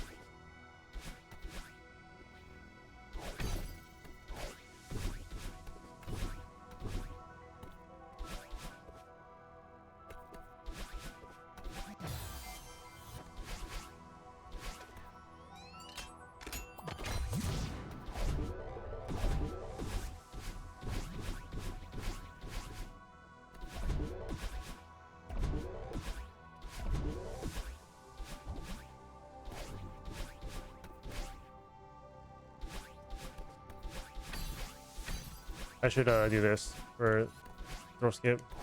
Okay.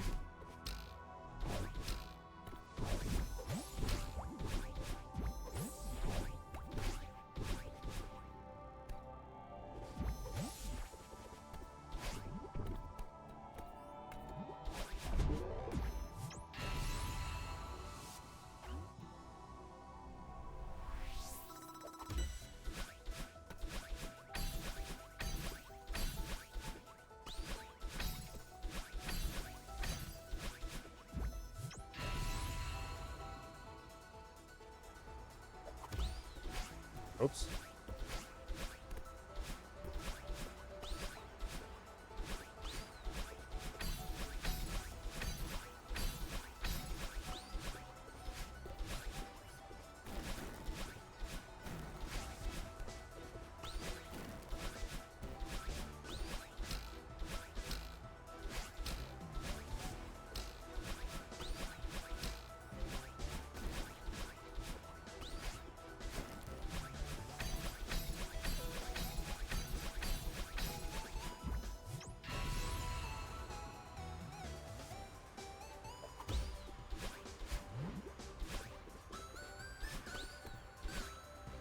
I just missed my button.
Still, what is that, like a 40, 50-second improvement? Just a little bit more familiar with my plan. Kind of approaching the rooms in a more confident manner. But really, there was a big execution meltdown in the last battle in the room of Rock Bottom, but it wasn't like, okay, it was kind of like I didn't really know what to do at the end, but a lot of it was just misreading the room. But I think it will be worth to go back for and reevaluate what I want to do here, because I think I was at the end of the room, I was a little bit confused on my plan, so it definitely makes sense that I would definitely be there for a little bit.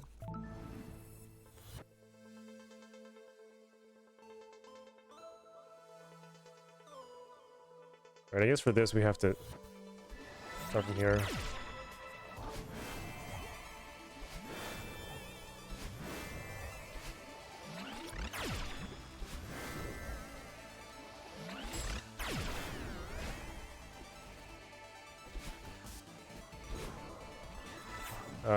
Okay, this jump is a little uncomfortable. I feel like this is one of those RNG things where I feel like the lasers coming at a different height every single time.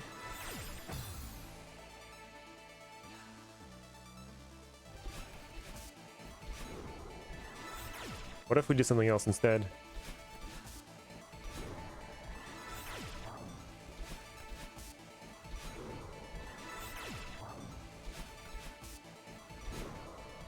Still a little RNG-ish?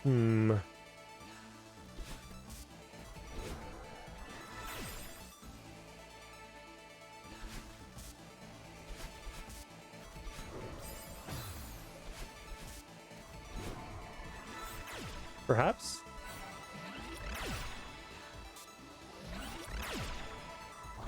Maybe it's time to do Bumper Ultra.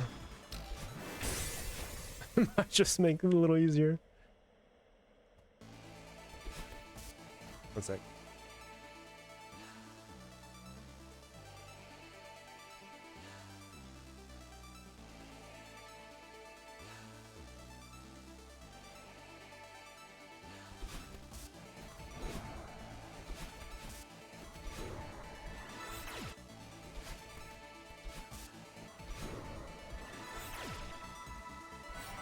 This might be okay.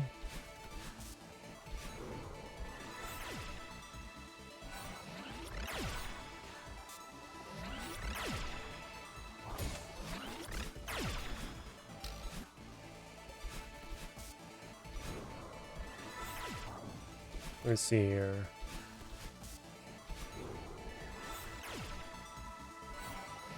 Might do that instead.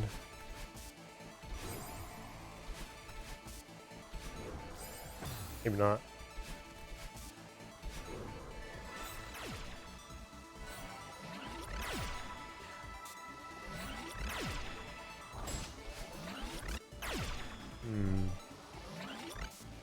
A little stuck here in this room.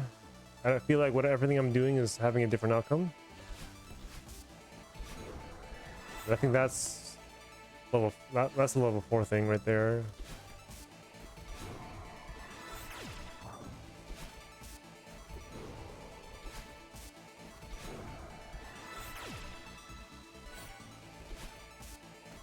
I think just hyper B-hop with a small jump and then pray to God that you got an okay laser RNG.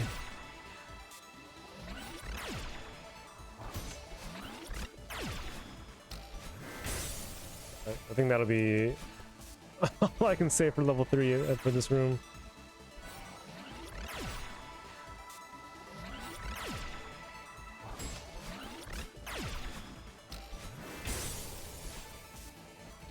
Pray to God? Okay.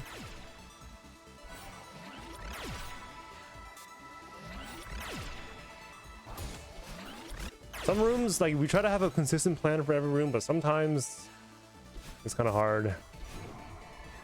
Luckily, this one is... the RNG part of this room is kind of at the very beginning.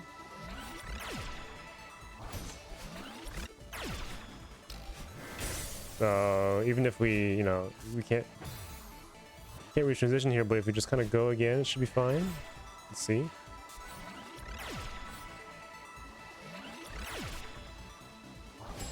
Oh, the laser here is different. Oh no. Wait.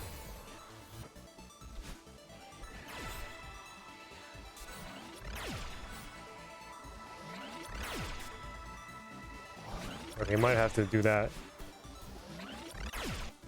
Oh, this is very anti-habits, unfortunately, but sort of occasionally you will have to deal with some anti-habits rooms.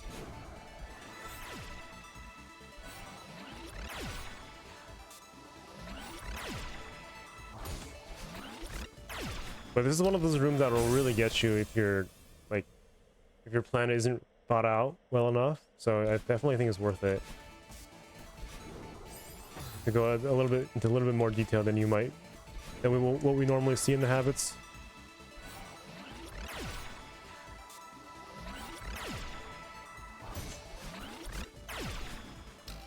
Right, and then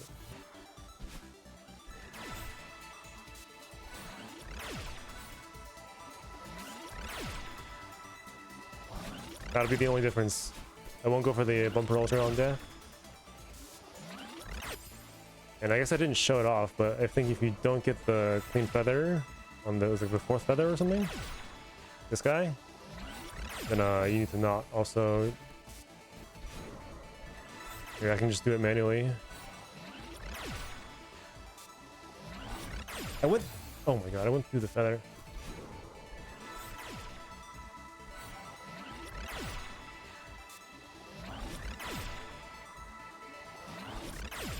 That's I'm not on D-pad for some reason.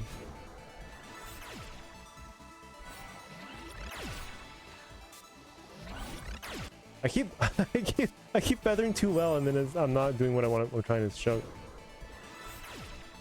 Okay, wait.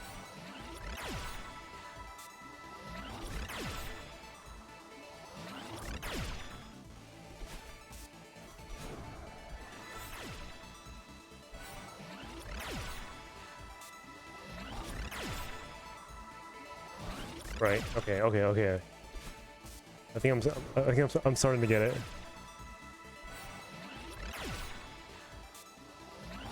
If I don't get the clean feather, just take a chill.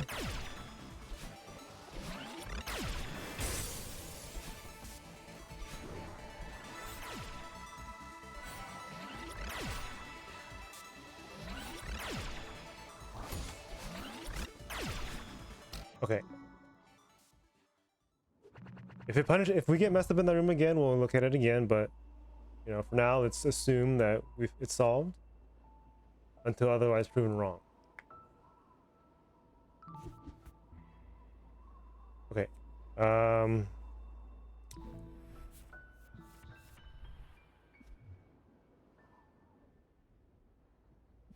There were still a couple spots. Oh, the beginning of Ridge. I was I forgot what strat I want to do here.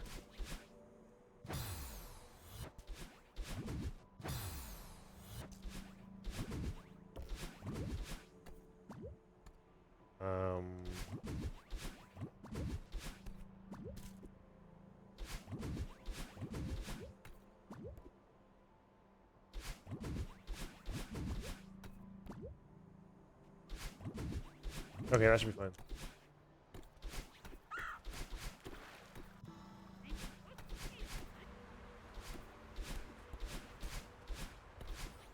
Okay, and then the exiting the tripod room.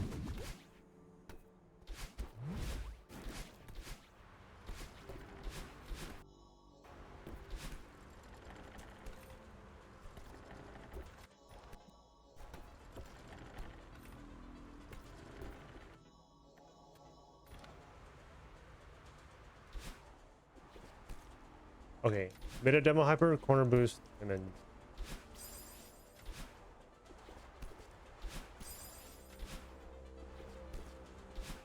I need 2 jumps there.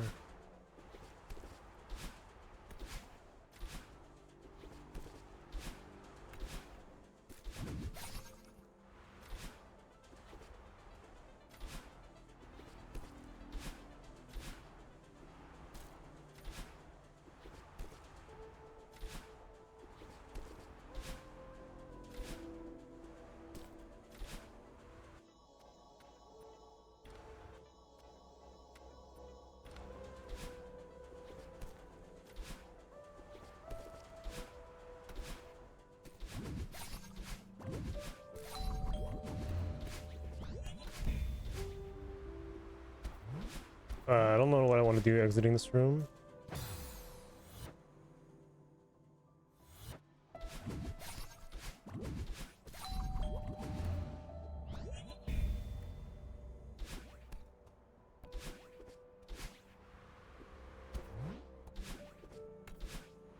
Aha.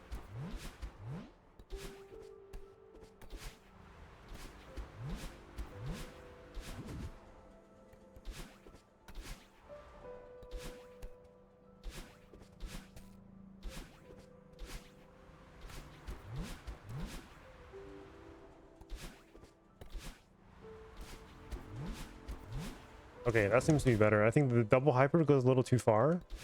A hyper here and hyper here again. I think I usually end up too far. It's a little uncomfortable. So if I just dash regularly and then do a hyper B hop, and the positioning is a little nicer.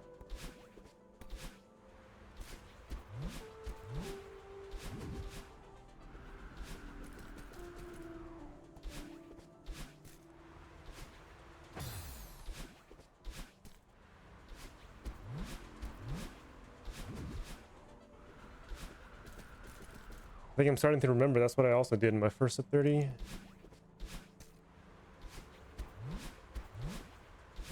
Okay.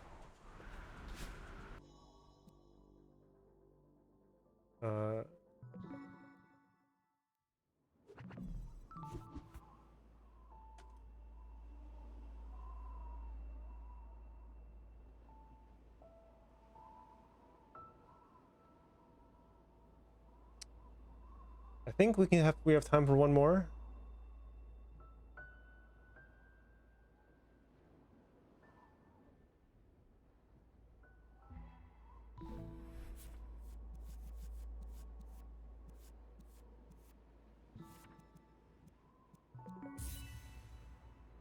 I'm just gonna send it.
Okay.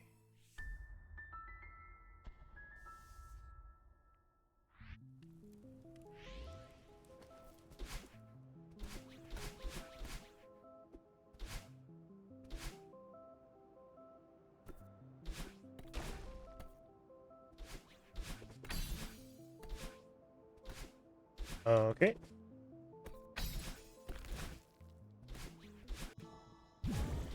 Oh, one thing about pausing and transition buffers is that you can buffer pause on transitions as well. So for cutscene skips, it's really nice. You can kind of see if you got the buffer or not. You can see if the screen, if the Madeline doesn't move on the screen, stops rolling like that, that means you know you got the buffered transition pause. It's definitely nice to look out for. Obviously, it's going to be pretty inconsequential in terms of like total time. Because if you're early, you just press it again. If you're late, then you're just a little late, not a big deal.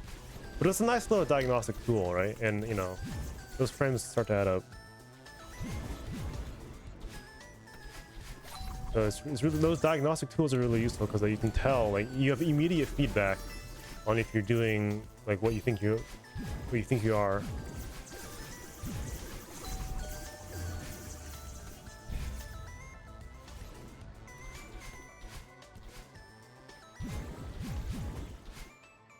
Okay.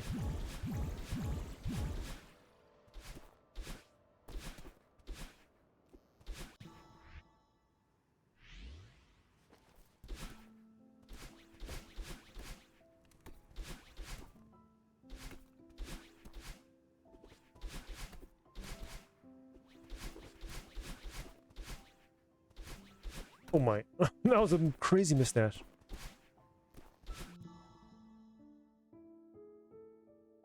Okay, I take the second to talk about the buffered pause on transition. As I remember, that is a 1.4 thing, if I remember correctly.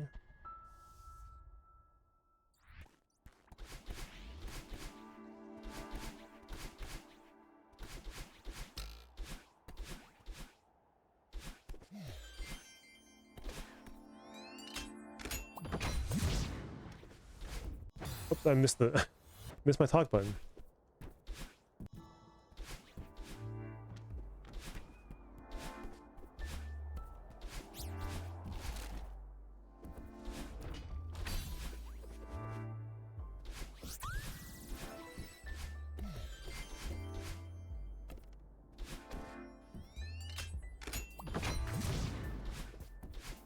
Oh, okay, it's fine.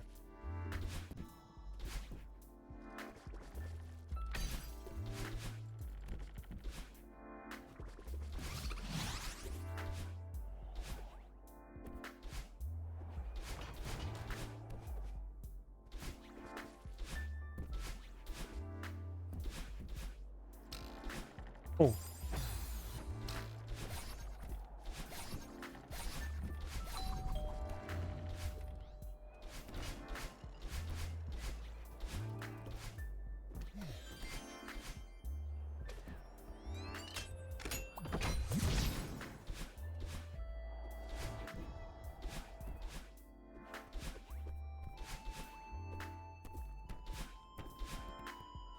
Getting stuck there a few times now.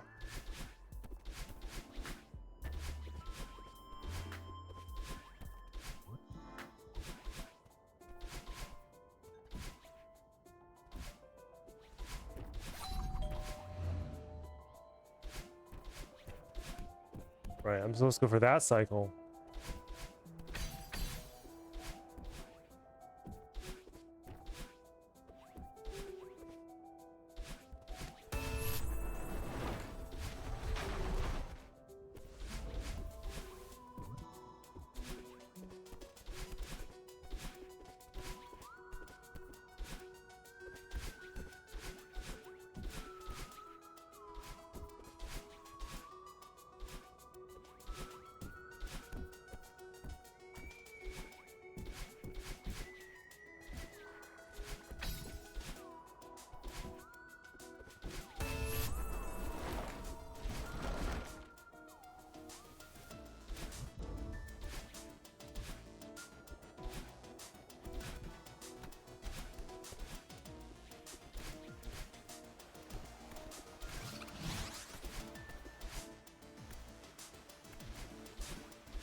Okay.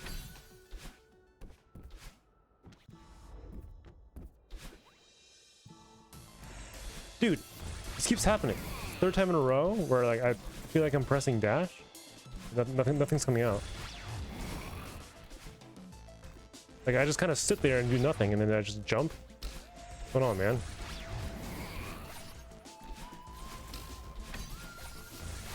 It's always that one room too.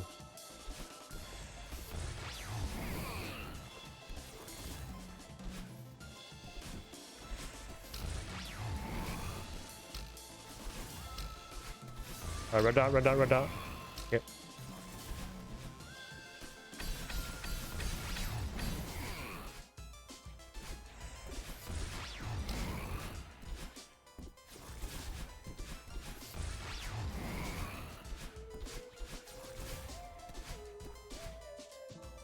Alright, no problem, whatever. It's just one room, let's not worry too much about it.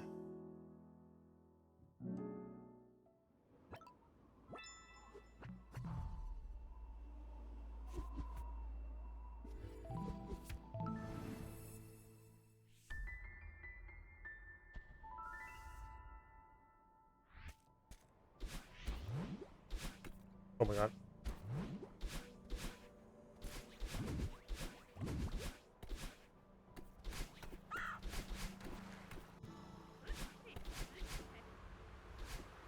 Okay.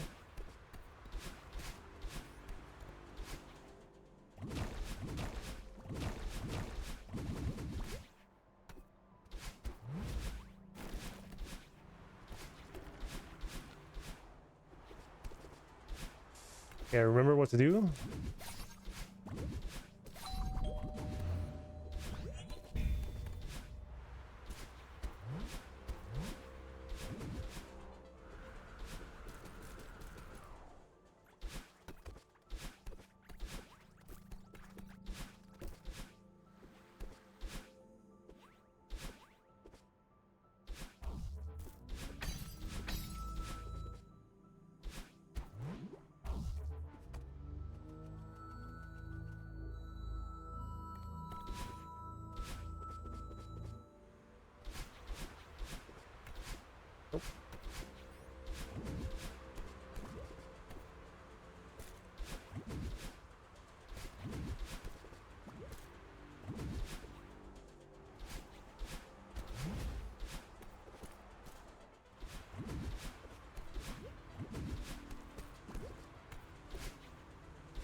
Okay, it's fine.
That's what I wanted to do. Okay, now I remembered.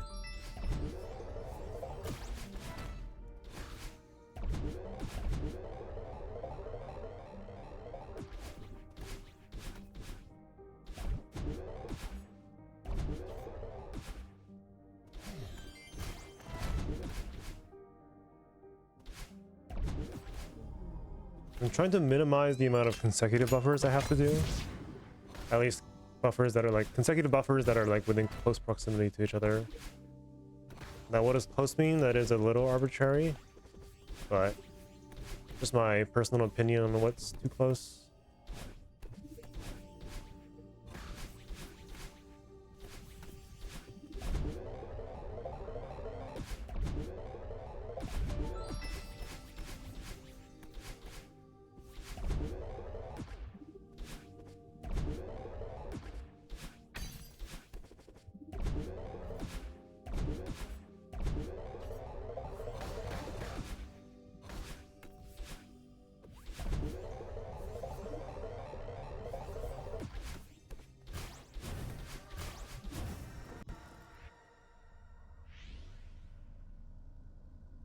At least minimize the required consecutive buffers.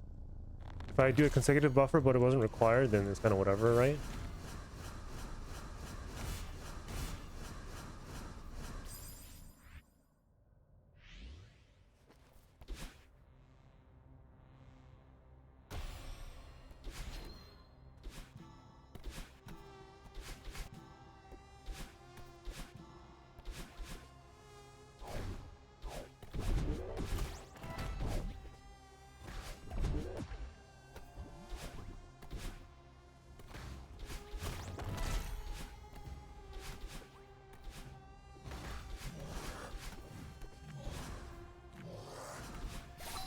This time we got the coin. That's good.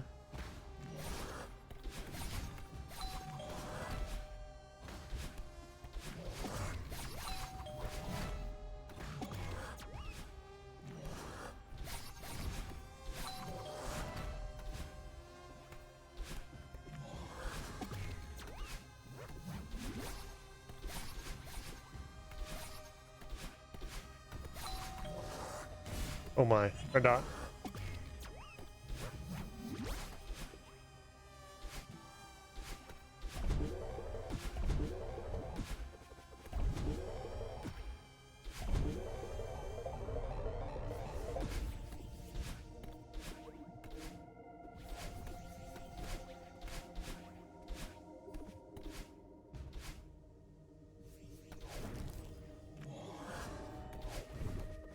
This Seeker is full of RNG. I don't know when it's gonna go high, will go low, go near me. I got no idea.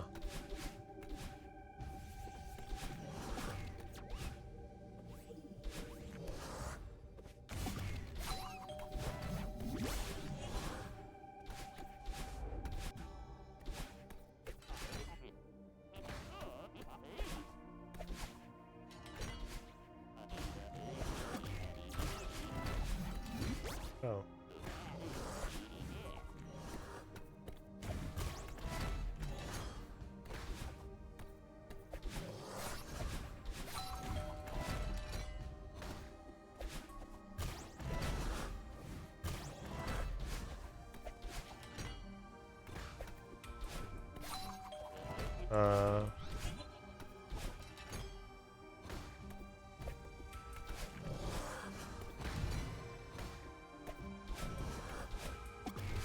Oh god.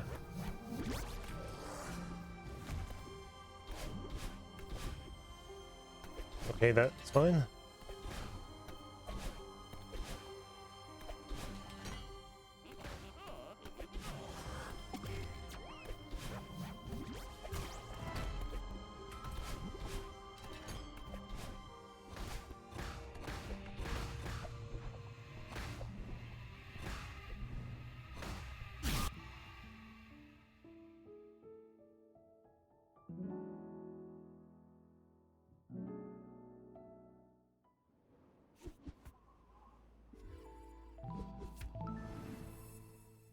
Alright, let's see if we have another meltdown in this chapter. Hopefully not. But if we do, hey, that's just more learning, right? No need to be discouraged.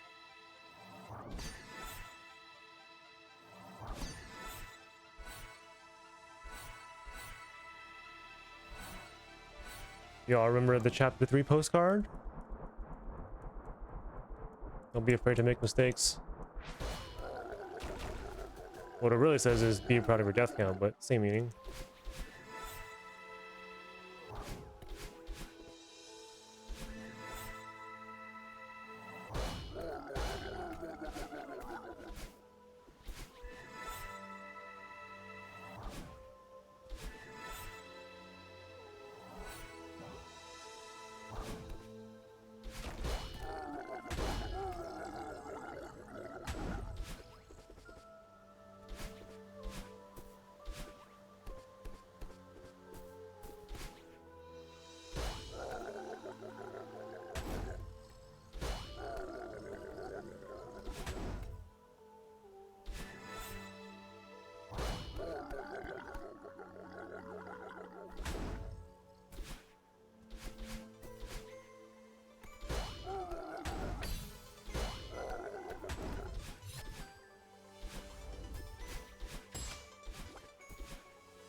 Oh, messed up there.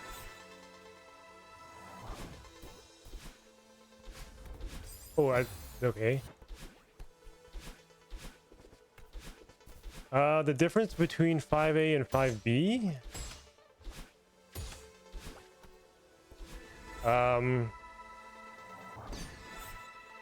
Okay, realistically speaking, I think a player of this level, can probably save time with 5B if they go out and learn all the things that you need to get 5B to save time.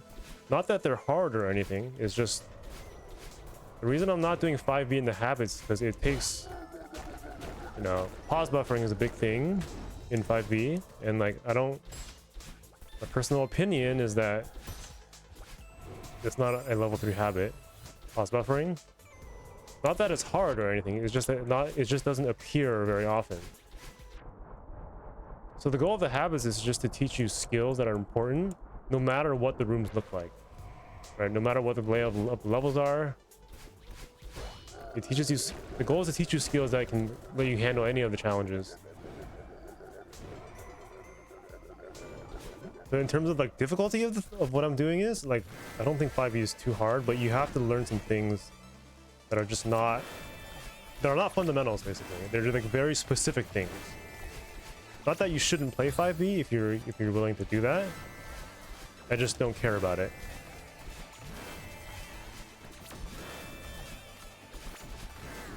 Like the time is not, the time is secondary, right? I'm here to teach, or I'm here to showcase like, oh my god, I'm here to showcase like the fundamental skills that are that I think are the most important.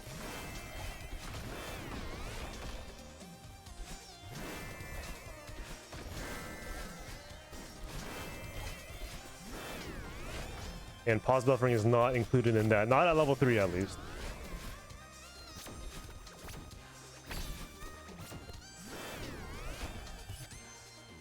And I'm not, you know, gonna do unpaused 5B. So you can go ahead, play 5B, you'll probably get a faster time. That's okay, right? I'm not, red dot. I'm not here to like propose that everything I'm doing is the fastest and easiest way, whatever that means, right?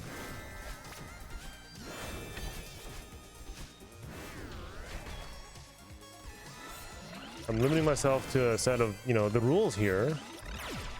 And those rules, if you try to put them in 5B, it's gonna be kind of hard to do bubs drop.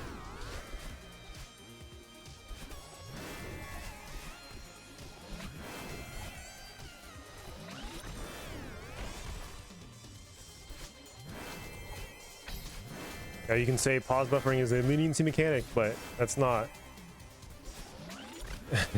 It's too niche, it's just my opinion. Even if it saves a lot of time by itself, it doesn't have any, at least at a fundamental level, it doesn't have a lot of widespread application.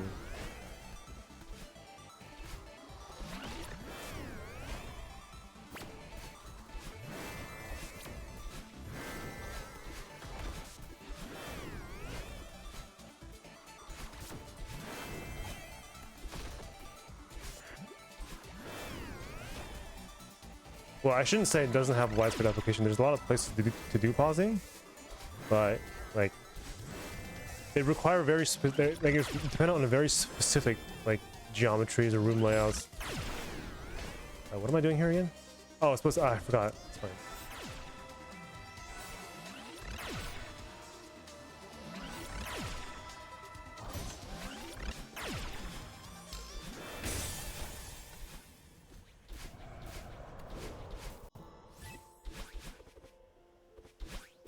Oh my.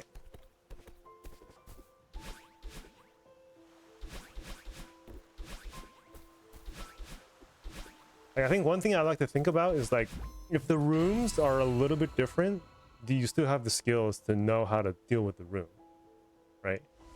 So if you make some small changes here and there, like sure your strats will of course change, but like do you have the understanding of the game to know what you should adjust?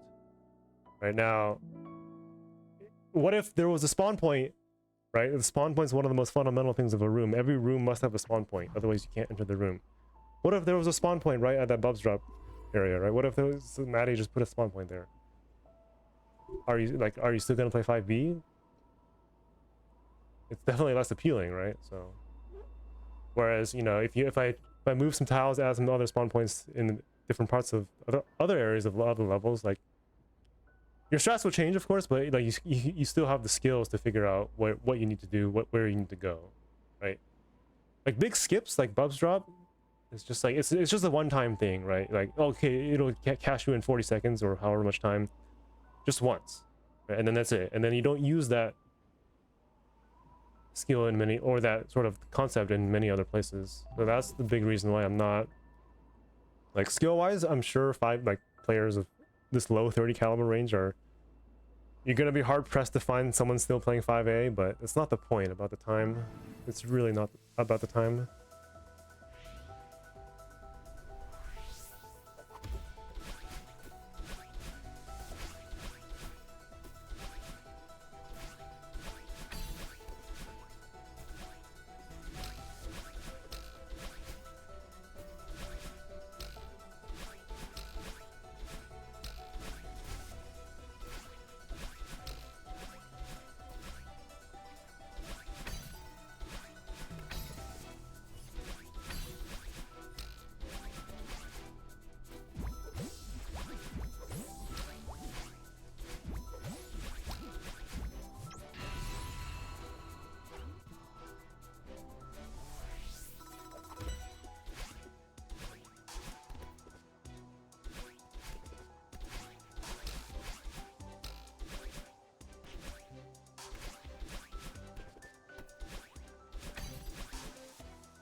I remembered there.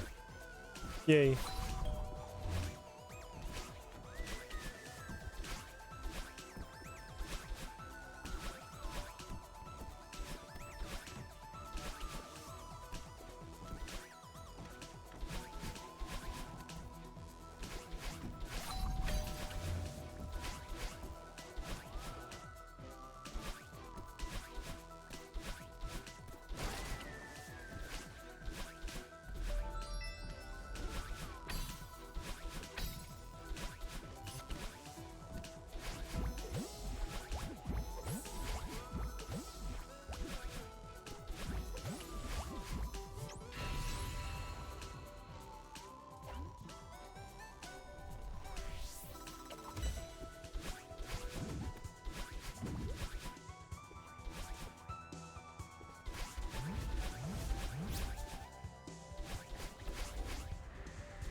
Oh, that was not on purpose.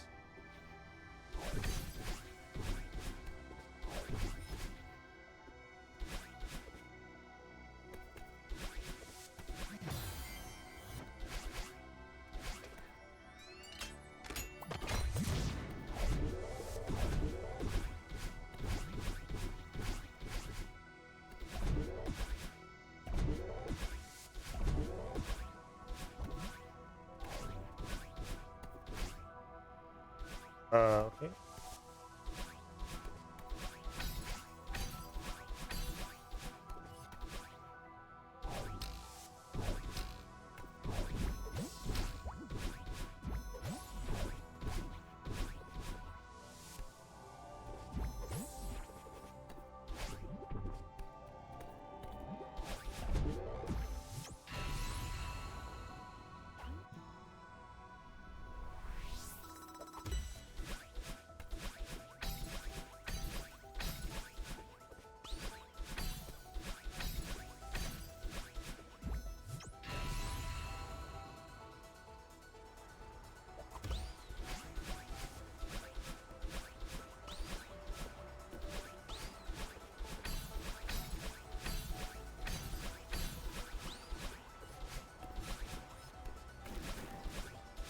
Oh my god.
Oh.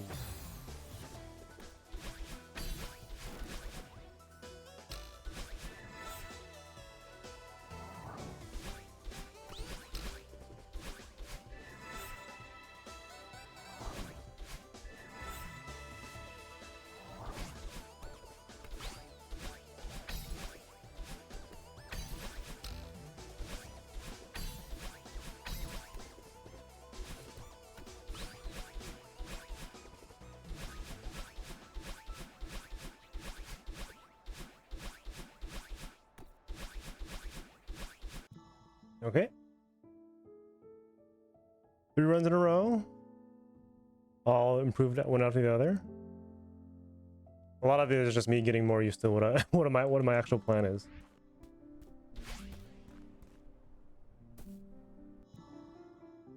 Oh wow. Okay, that was less deaths than I was expecting. So yeah, I mean there's a lot unfortunately there's too many like places where like I would like to speak about something, but things are kind of moving too fast, like where I'm using buffers, where I'm using like transition hypers, where I'm using corner correction. But hopefully the examples I gave earlier, like the one example about rescue, is just really I really tried to make everything as to fit within the rules as much as possible. But yeah, I think I can push this a little lower. There's still a couple spots where I'm not fully like feel like I haven't fully ironed things out yet. Once I feel like I have a full flow of all my plan, that's when I think when I'll stop. But I'm still like getting stuck on like trying to remember what my actual plan is. And, you know, that's part of the process. Very normal for that to happen.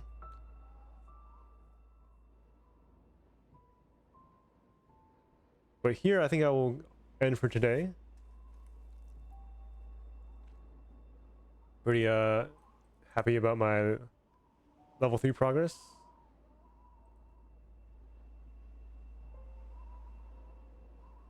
But we're not done. We are not done.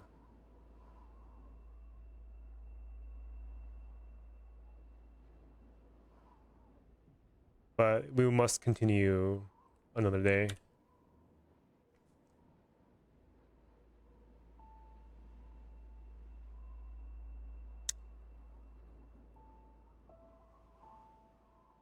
Alright, I gotta head out.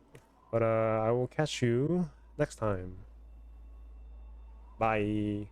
Have a good one.